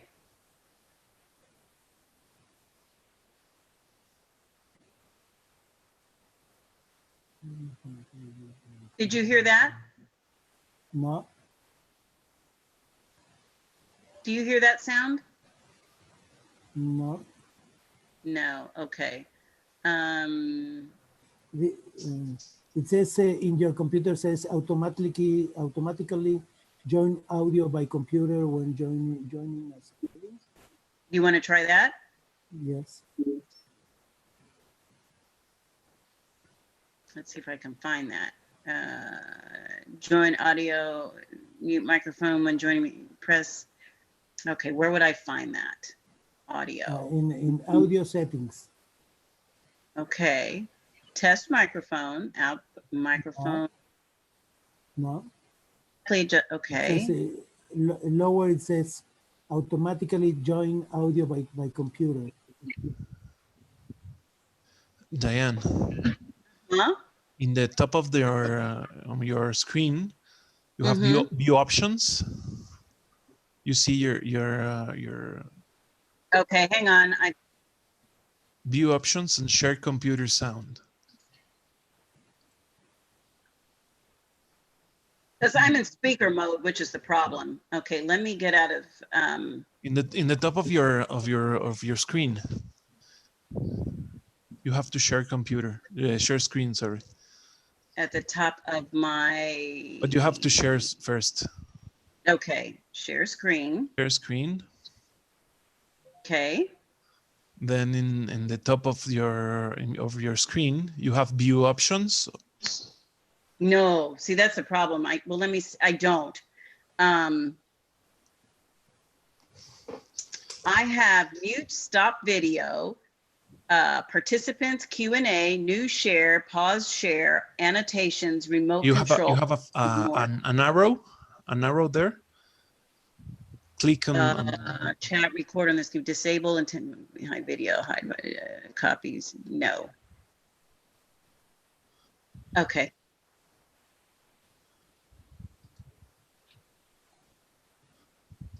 Okay, so I gave Abram control.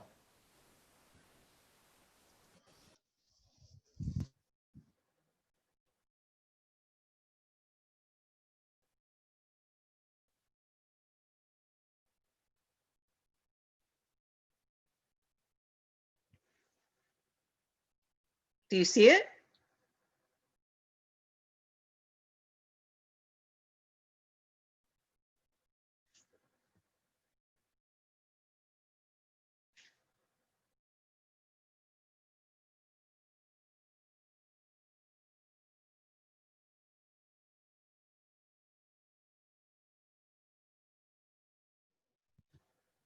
Abraham, ¿me oyes?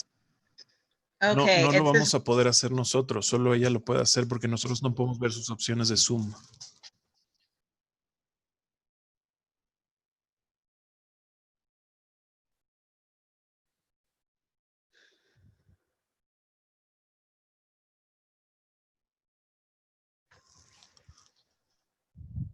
Okay.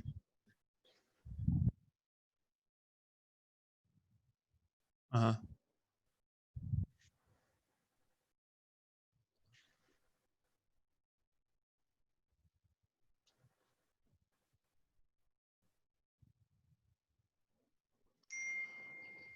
Okay.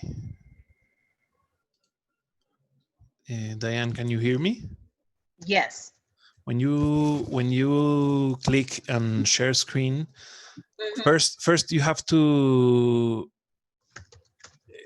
select the option of audio, share audio.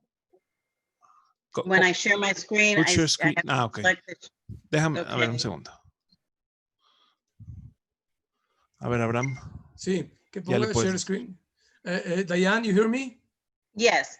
Yeah. So you have to share screen, put share screen, but before you put share, and then you'll find on the left corner on the bottom. On the bottom. You see a place that you can put a Share computer sound. Yeah, that's it. You put it. Ah, And now okay. share. Now you can share, and that's it. Now we can hear. Oh my goodness, it wants me to restart my video. Audio. Okay, that's it. Oh shoot.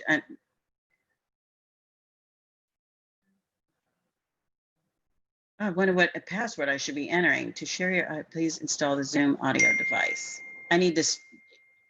Please restart your audio sharing application such as media. Oh, that's going to be a big mess. So what it's saying is to share your computer audio, please install the Zoom audio device. Please restart your audio sharing application such as the media player after installation to continue to sharing computer sound. Yeah, so do it. No problem with that. Really? Okay. Let me see if I can remember the password.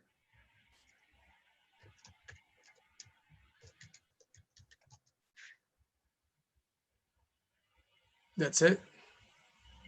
So now you put play and we can hear Did it. I do it?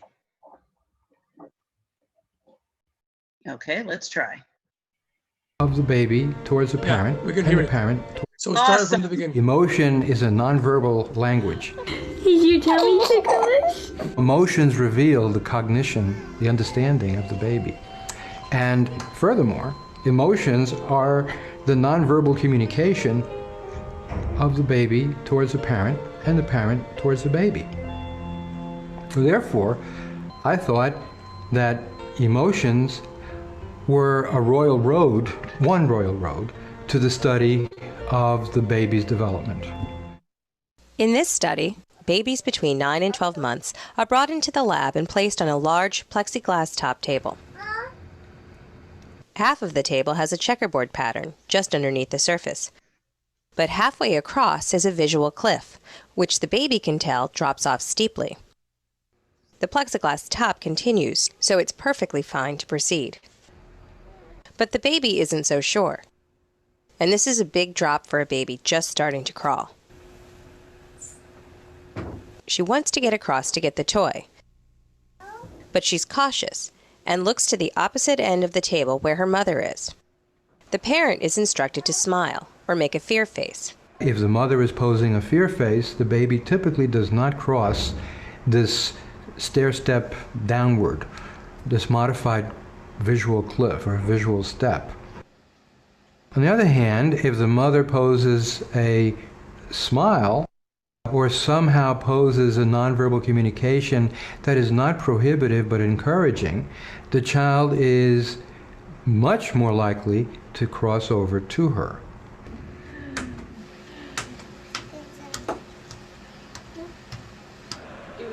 This particular study demonstrates the role of nonverbal communication in determining the child's behavior in uncertain contexts.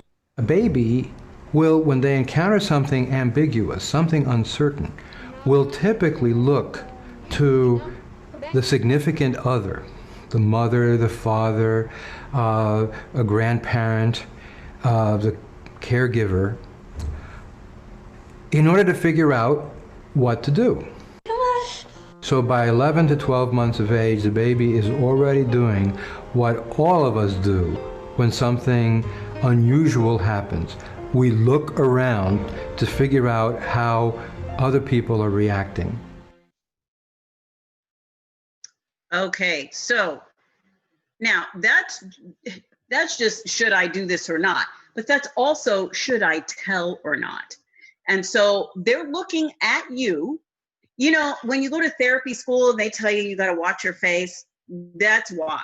Now, I happen to know that I have a very expressive face. And so for me, I the other thing is I have a lot of respect for my clients, a lot, because I know how hard this is. And so it is an honor when I finally get someone to share their trauma history with me. So they can probably pick that up though, because of how I feel and because my face is expressive. When I'm not sure they're picking up what they should be picking up, I tell them. I verbally tell them so that they can match what I'm saying with what I look like as we develop a relationship together and as we get to know one another, so that they are more comfortable telling me things. And because they know that I'm being empathic is the bottom line. But those babies were looking to their mother to find out if they should cross. But imagine when the feedback you've gotten as a baby is, you know what, don't tell it, don't say it. And then you look at other people, you're using those tools to decide whether or not to communicate with other people and how.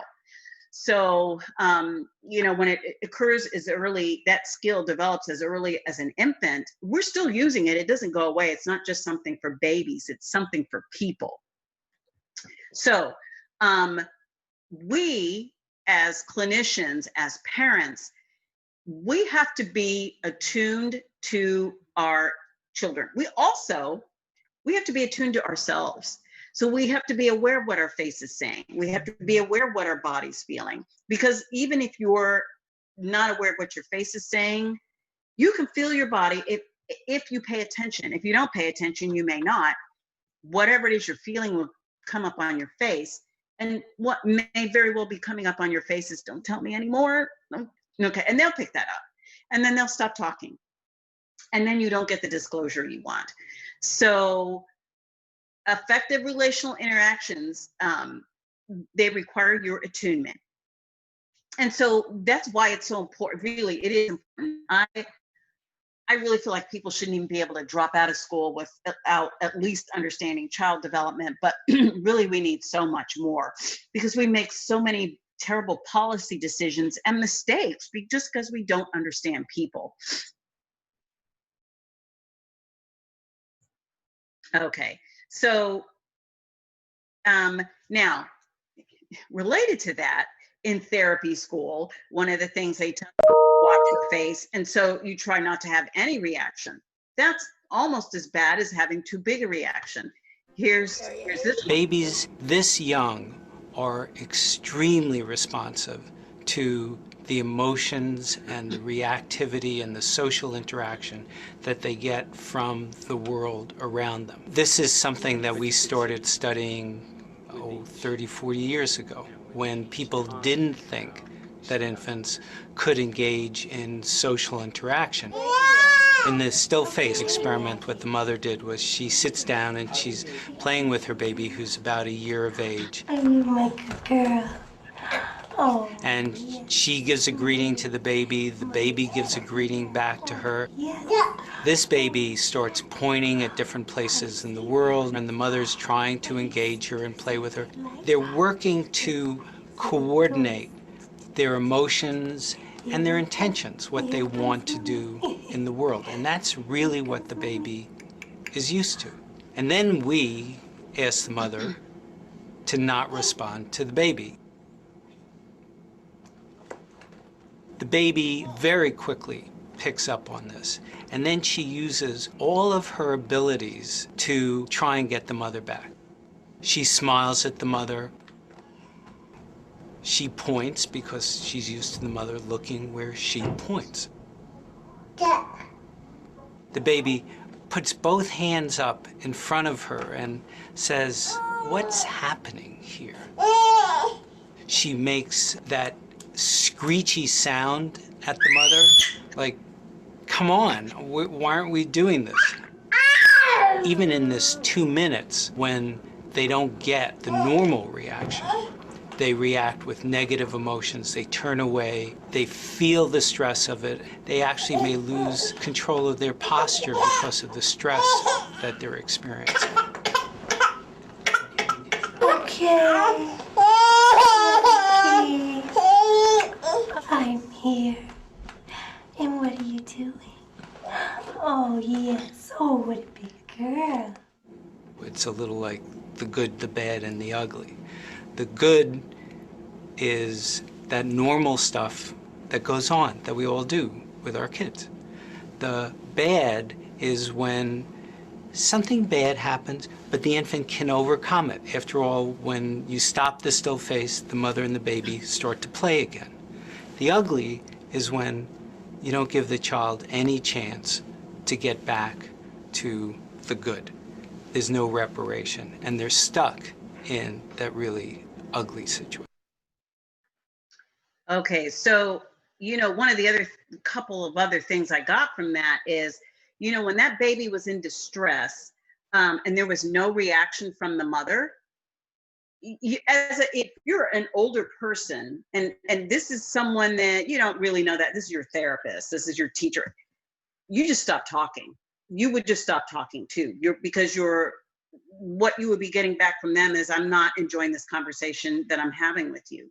But this baby wanted to be, again, in connection with their mom, and they were losing it. So all those behaviors were designed to regain connection. So the behavior was bigger, it was louder, and that's what people do when they want to, when they're trying to make a point and you're not getting it, they'll say it bigger, louder, because that's why it's important to hear people. Even if you don't agree, just hear them, say you've heard them, and then they can calm down a little bit. The thing is, when you're calm, you can talk more.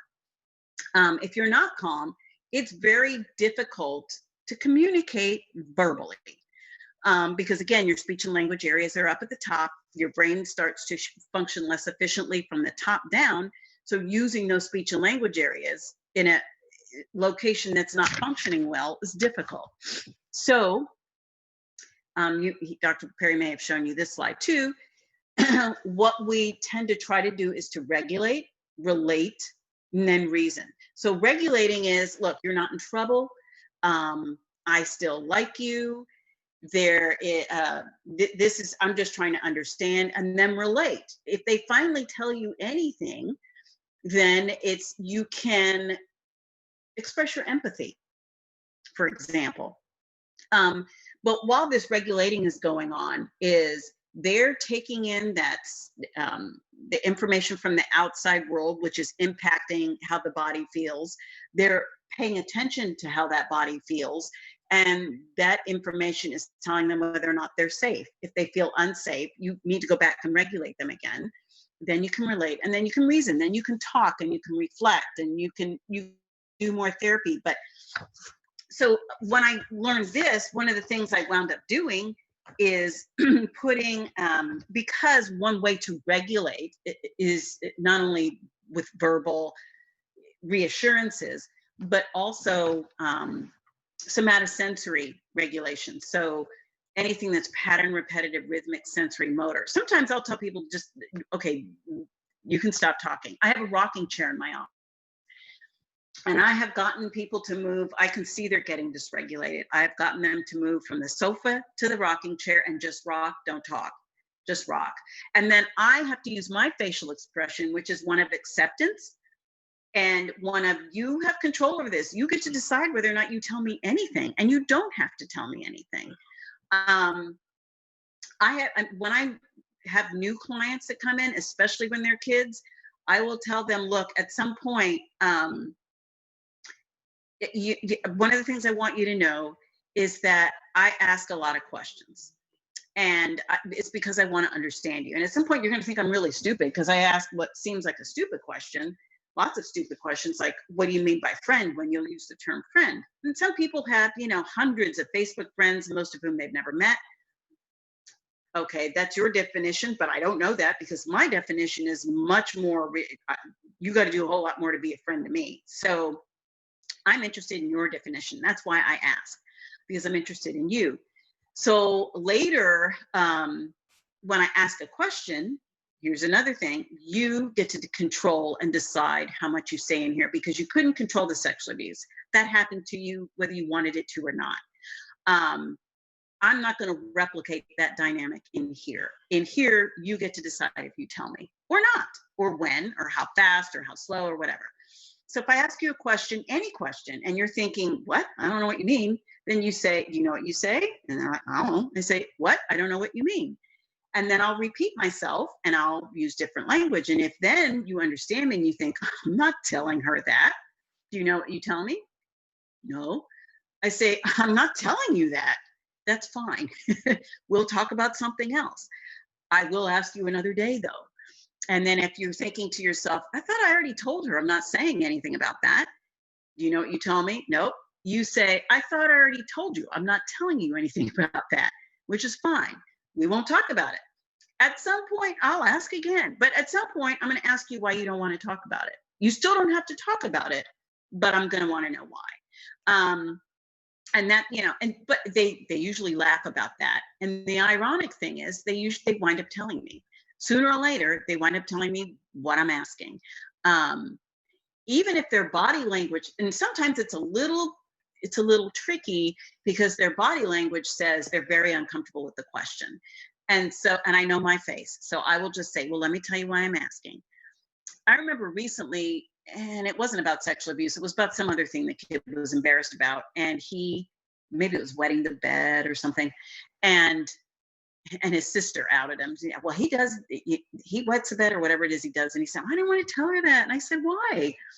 Because I said, are you embarrassed? Are you worried about what I'm going to think? Yes. Oh, well, let me tell you what I think. And I was thinking all these wonderful things. And so then he told me more stuff.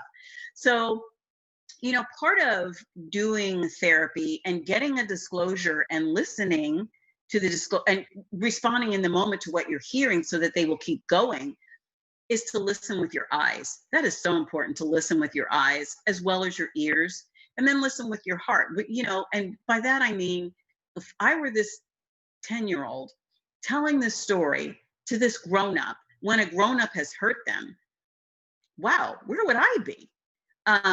What would I be thinking and feeling? How safe would I feel? And so everything you do in that session and in that moment should be designed to help them know that this is safe and that not every adult is like that. And it's like the perpetrator, and I'm different. And I want you to enjoy a different experience of connecting with an adult, being safe and nurturing and protecting. So I give kids permission not to tell. I'll say things like, I know they know. I'll say, well, if you remember later. So I don't want to make them out to be a liar. It's just, if you remember later, just let me know. If something comes up later, that's fine. Because then that gives them permission to share when they're ready. If I'm asking about emotions, they're already a little dysregulated by having to share in the first place. So I'll say, some kids, especially since I can probably guess what they're feeling just by their body language and facial expression.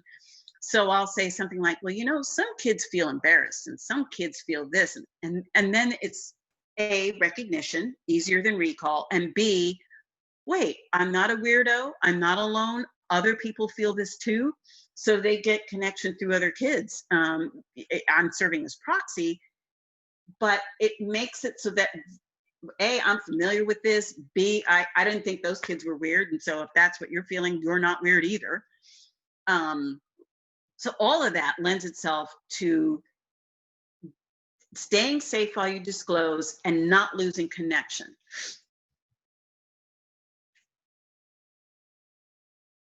Okay, now I don't know about where you guys are in the United States. We have what we call child advocacy centers, and they are basically headed up and run by, overseen by the National Child Advocacy Center in Alabama. And they have a process for interviewing kids. For most of us, making a sexual abuse disclosure is an iterative relational process that takes place over time rather than a discrete event. But this makes it a discrete event. So there's a protocol, and it's a protocol that will stand up in court so that no one can accuse the victim of having been coached. So the interviewer will ask some icebreaker questions about school and family member, who do you live with, and pets and whatever. And then they ask them, and it also gets the child used to talking and the feeling that this is a safe conversation. Then they ask the child if they know the difference between a truth and a lie. And then they give them examples. So like this interview may ask the child, okay, so if I said your shirt was purple and green, would that be a truth or a lie? And then the child would say, well, it's a lie. And you'd say, well, why is it a lie? He said, because it's not true. My shirt is not purple and green. And she said, okay, so if I said your shirt was red and white striped, would that be the truth or a lie? It's a truth. Why is it the truth? Because my shirt is red and white. Okay, so today, let's promise to only say true things in here, things that really happened. And then they start asking about the abuse. They'll ask for clarification. They'll ask for more detail. They try to keep a relatively neutral, pleasant face, neutral, pleasant tone of voice. There are two people who are either watching via camera or through a two-way mirror, and it's usually a police officer and maybe some other invested parties, usually the caseworker. And then when the interviewer has asked all the questions they can think of, they'll excuse themselves. They'll come talk to these two people who are watching and find out what other questions they want answered, because they've now established a relationship with this child. If these two people were to ask, the kid has to start all over. They don't know these two people, blah, blah, blah. So it gets everybody's questions answered once so that the child doesn't have to tell their story over and over and over again. And then they thank the child for telling. And they remind the child that you did nothing wrong and you were brave to tell. And now we're going to do what we can to make it stop. So, and I know they do have training protocols that people can attend. They're all, obviously, thanks to COVID, all virtual now, but they do them. They used to do them live. Okay, so we're going to move into some prevention tips for keeping your children safe.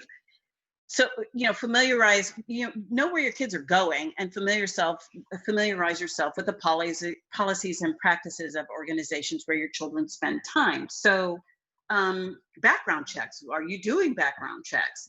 Do you allow adults to be alone with, one adult alone with children? That sort of thing. Can I pop a daycare center? Can I pop in anytime? Are there cameras around? Because some daycares have cameras where parents can check it with their children at any time by just logging on. Ensure that there are policies in place that prohibit situations where adults can be alone with your child in one room when no one else is around to monitor. Make sure they actually follow them. Talk to your child. And this is talk to, I would say talk with. It should be an ongoing conversation back and forth where they talk, you listen, you talk, they listen.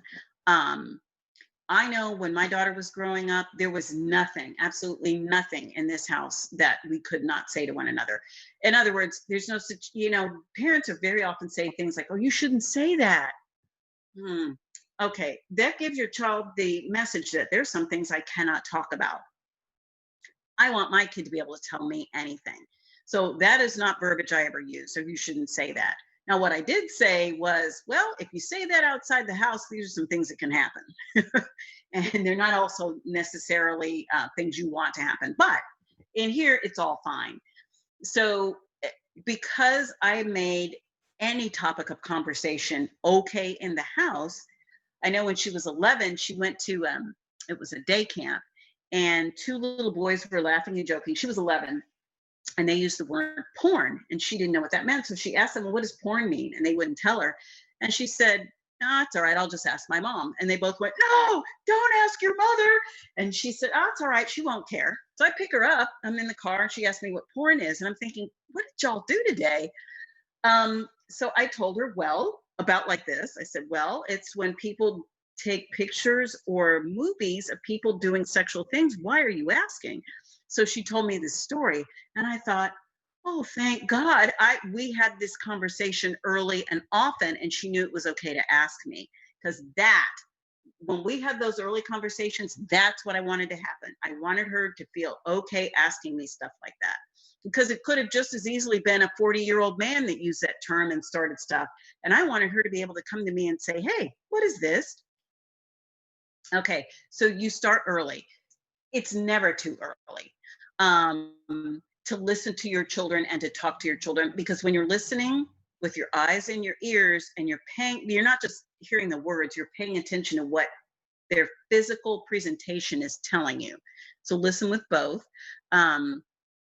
Use everyday situations as teachable moments so that you can keep these things going. Yeah, and yeah, the sexual conversation about sex and sexual abuse, it's more than one conversation. Watch for changes in your child's behavior, because it may not be sexual abuse. It may be they're getting bullied at school. It may be who knows what else. But just pay attention and then check in with your kids. Notice their behavior before and after they spend time with anybody really, but certainly certain adults. Educate yourself, educate your community. The reason why we still have this issue is because people are afraid to talk about it. It allows it to happen and to continue and to get worse. Parents are our greatest resource. Because they're with their children the most, and because they establish how kids experience relationships. Keep learning and talk openly with your neighbors and friends and family, and organizations to keep your children safe. And look out for other people's kids. Okay, oh my goodness. I think that's it. What time is it? I don't even know. Oops, we're out of time, aren't we? Well over. 12 to 1:30. Oh, I'm well over time. I'm sorry about that. Don't worry, Diane. We have some questions. Okay. It says, if so much of today's therapy is done via Zoom and most healing occurs within the social engagement interaction, what tips do you have to remediate that? Yeah, that's one of the reasons I hate doing therapy online. I mean, I really hate it, because I use everything I'm seeing to do this. So what I would recommend though is pay attention to what you can see, and just comment on that. It's kind of like when you do play therapy. I start off with child-centered non-directive, and sometimes one of the techniques in play therapy is to comment on how the toys might feel. So you can comment on, if empathy will allow you to look at somebody's facial expression and go, I know that's an awkward question, I'm sorry, or that looks like it might be upsetting, do I have that right? You can explain your own face to people. It's like, well, I'm sure my face is whatever, but I'm concerned. This is why I'm concerned. Be sure to let people know that you like and respect them, even when they tell you difficult things. And that if you have this frowny face when they tell you something awful, it's because you feel it's like, that must have been really difficult. That must have been really frightening for you, that sort of thing. So you have to find different ways to connect. I cannot wait until we're all back in the office and we can actually see people. Also, if you see somebody getting really, really upset, then you just back off. And then you say, I'm wondering, it appears that you're getting, and maybe if I'm pushing too fast, I want to stop. So I'm going to back up and make it, because I don't want to overwhelm you. And I'll literally tell them, look, you couldn't control the abuse. I don't want this to be a replication of that. Okay. The last question, Diane, is sometimes the child is so confused if she loves or hates the perpetrator, if he is a close relative or family friend, and can feel it is not right to tell on him because of this feeling. How do you work with these confusing feelings? Oh, most people have that feeling. It's like, because he's not just a bad guy. He's the guy that, he's the guy that where other people won't take the time to connect with you, he will. So that's not, and it's just that he's got, first of all, I give them permission to feel what they feel. That's the very first thing. it is okay to love this person, because it is. It's okay to love this person. They don't do this 24/7. They're not abusing you all day long, every single day. They take moments. Yeah, they take moments to do that, and they should not. Sometimes it depends. You know, it depends on the person. Sometimes I have to tell them, you know, they probably do love you, but their love is a little distorted, and that's not the way you love a 6-year-old or whatever it is. And so they're doing these things because they also are sexually gratified by you, but they need to limit that to adults. So, but the first thing you do is give them permission to feel the way they feel, and to acknowledge that they do feel that way, and that it's not unusual. It isn't. It really isn't. I'm surprised at how many kids want to go back with whatever perpetrator they physically abused. They still want to go home. I work with a kid right now. Her mother is horrible and extremely narcissistic, and she's so upset because her mother hasn't wished her a good first day of school, even though she's very glad to not be living with her anymore. Because you know what, you want to know, this is what they want to know. They want to know that what they thought, the relationship they thought they have, that at least part of it was true. Because in a sense, it allows you to trust yourself. If you can't even trust yourself, that's really frightening, because you're just very, very vulnerable. So you want to at least know that that part was genuine. And some, you know what, often it is. They don't know how to, a lot of perpetrators don't know how to connect with adults. They only know how to connect with kids, and they need connection too. So that's why they do it. They just also happen to have sexual appetites, and they take advantage of the children in that area. So it's not that it's not a legitimate connection. It's just that it's a connection that has extra components it should not have, that are either illegal, immoral, or both. Beautiful. Thank you very much, Diane. We would like to thank you very much for your conference. It was a very interesting and very learning conference. And we really want to thank you. It is an honor that you have shared this time, your time with us. And we thank you very much. No, you're para welcome. todos los demás, vamos a hacer un receso para la comida y regresamos a las 4:30 de la tarde para la próxima conferencia con la señora Debbie Fox. Muchísimas gracias a todos y buenas tardes y buen provecho. Adiós. Bye bye, Diane. Diane, can you wait 1 second, please? Yes. Thank you.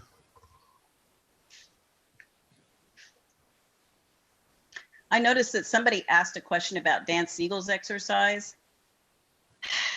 It's yes, this was cited by Bessel van der Kolk in the Brian Keeps the in the Brian Keeps the Score. The body, yeah, the brain keeps the score, or the body keeps the score. Yeah. Yes, there's a Dan Siegel exercise where he just says the word yes and no, but he says it with a different tone. And so what I'll do is he first of all has you take a deep breath and relax, and then he just says, no. And when I do this with an audience, they just jump. And then I say, okay, does that feel good or bad? No, it feels terrible. Where do you feel it in your body? Usually somewhere in your torso. And then I switch to yes.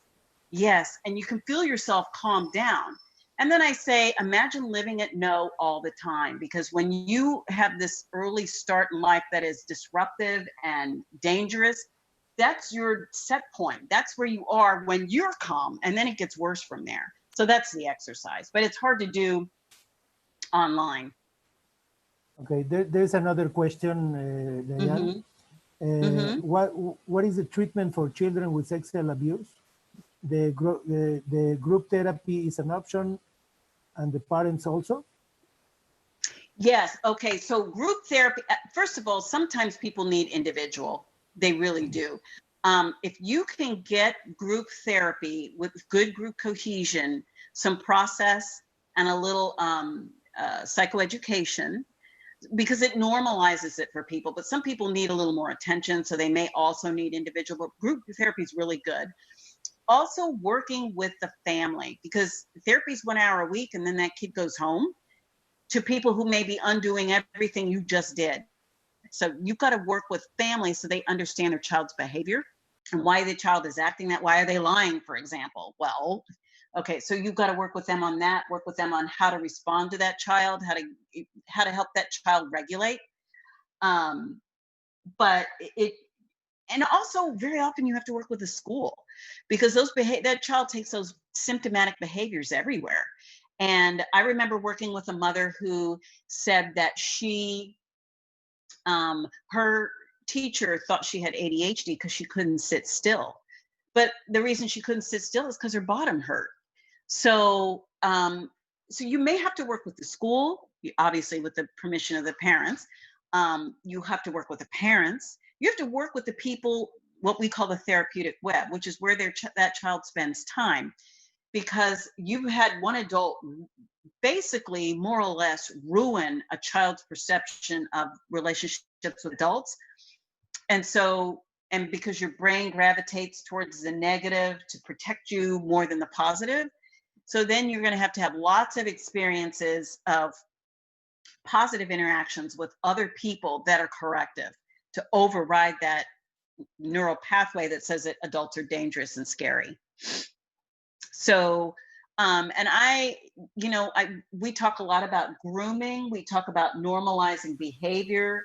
And we talk a lot about what was it like to tell, how did other people respond, and how did you deal with that, and what was that like, and kind of normalize what those other people did, how it affected you. It's really, it's quite a complex, but it's fun, but it's pretty complex. And it depends on each individual. When you're working with small children, though, I would say at least under the age of 8, play therapy. I would go with play therapy first. Because kids, while they can't necessarily, they don't always, are not good with using words, their play will tell you. And it's fascinating. So child-centered, non-directed play therapy is an excellent way to go with young children. Thank you very much. And that can be done easier in individual than group.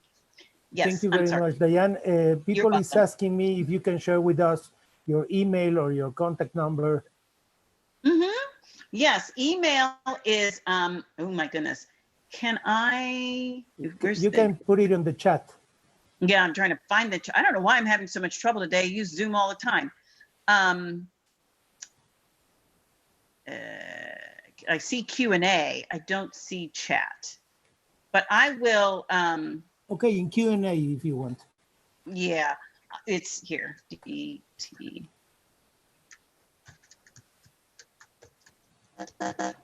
Oops, neurosequential. Is that right? Neurosequential.net. There you go.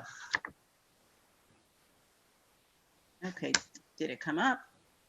Send, there we go. I love art therapy. I highly recommend that. Highly recommend art.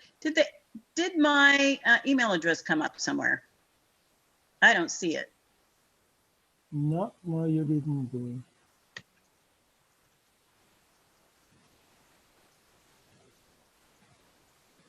Let me do it again.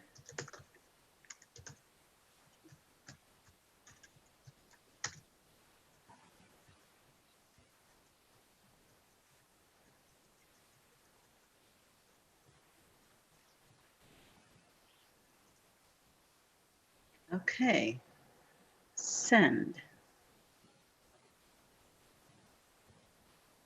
No. I still don't see it. I keep hitting send. It says type answer. Let me do this, answer live. Okay.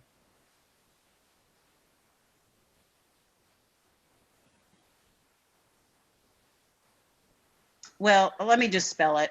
It is D like Diane, T like Teresa, V like Vines, Victor. So DTV at neurosequential, NEUROSEQUENTIAL E Q U E N T I A L.com. dtv@neurosequential.com. Yes, sir. Okay. Thank you very much, Diane, for your time. And we No. appreciate very much. See you Of soon. course. Thank you. And thank you for the technical help. What a mess. I'm glad Diane, I had the help. Thank you very much. just one Thank question. you. You're Diane, welcome. sorry, Sure. is .com or .net? It should be .com. Because you write .net. Did I? Okay. It should be .com. I'm Okay. sorry. That was a Don't mistake. worry. It's .com. Okay, great. Thank you. You're welcome. Thank you, Diane. Thank you very You're much. welcome. Gracias a todos por estar con nosotros y regresamos a las 4:30. Gracias. Buen provecho.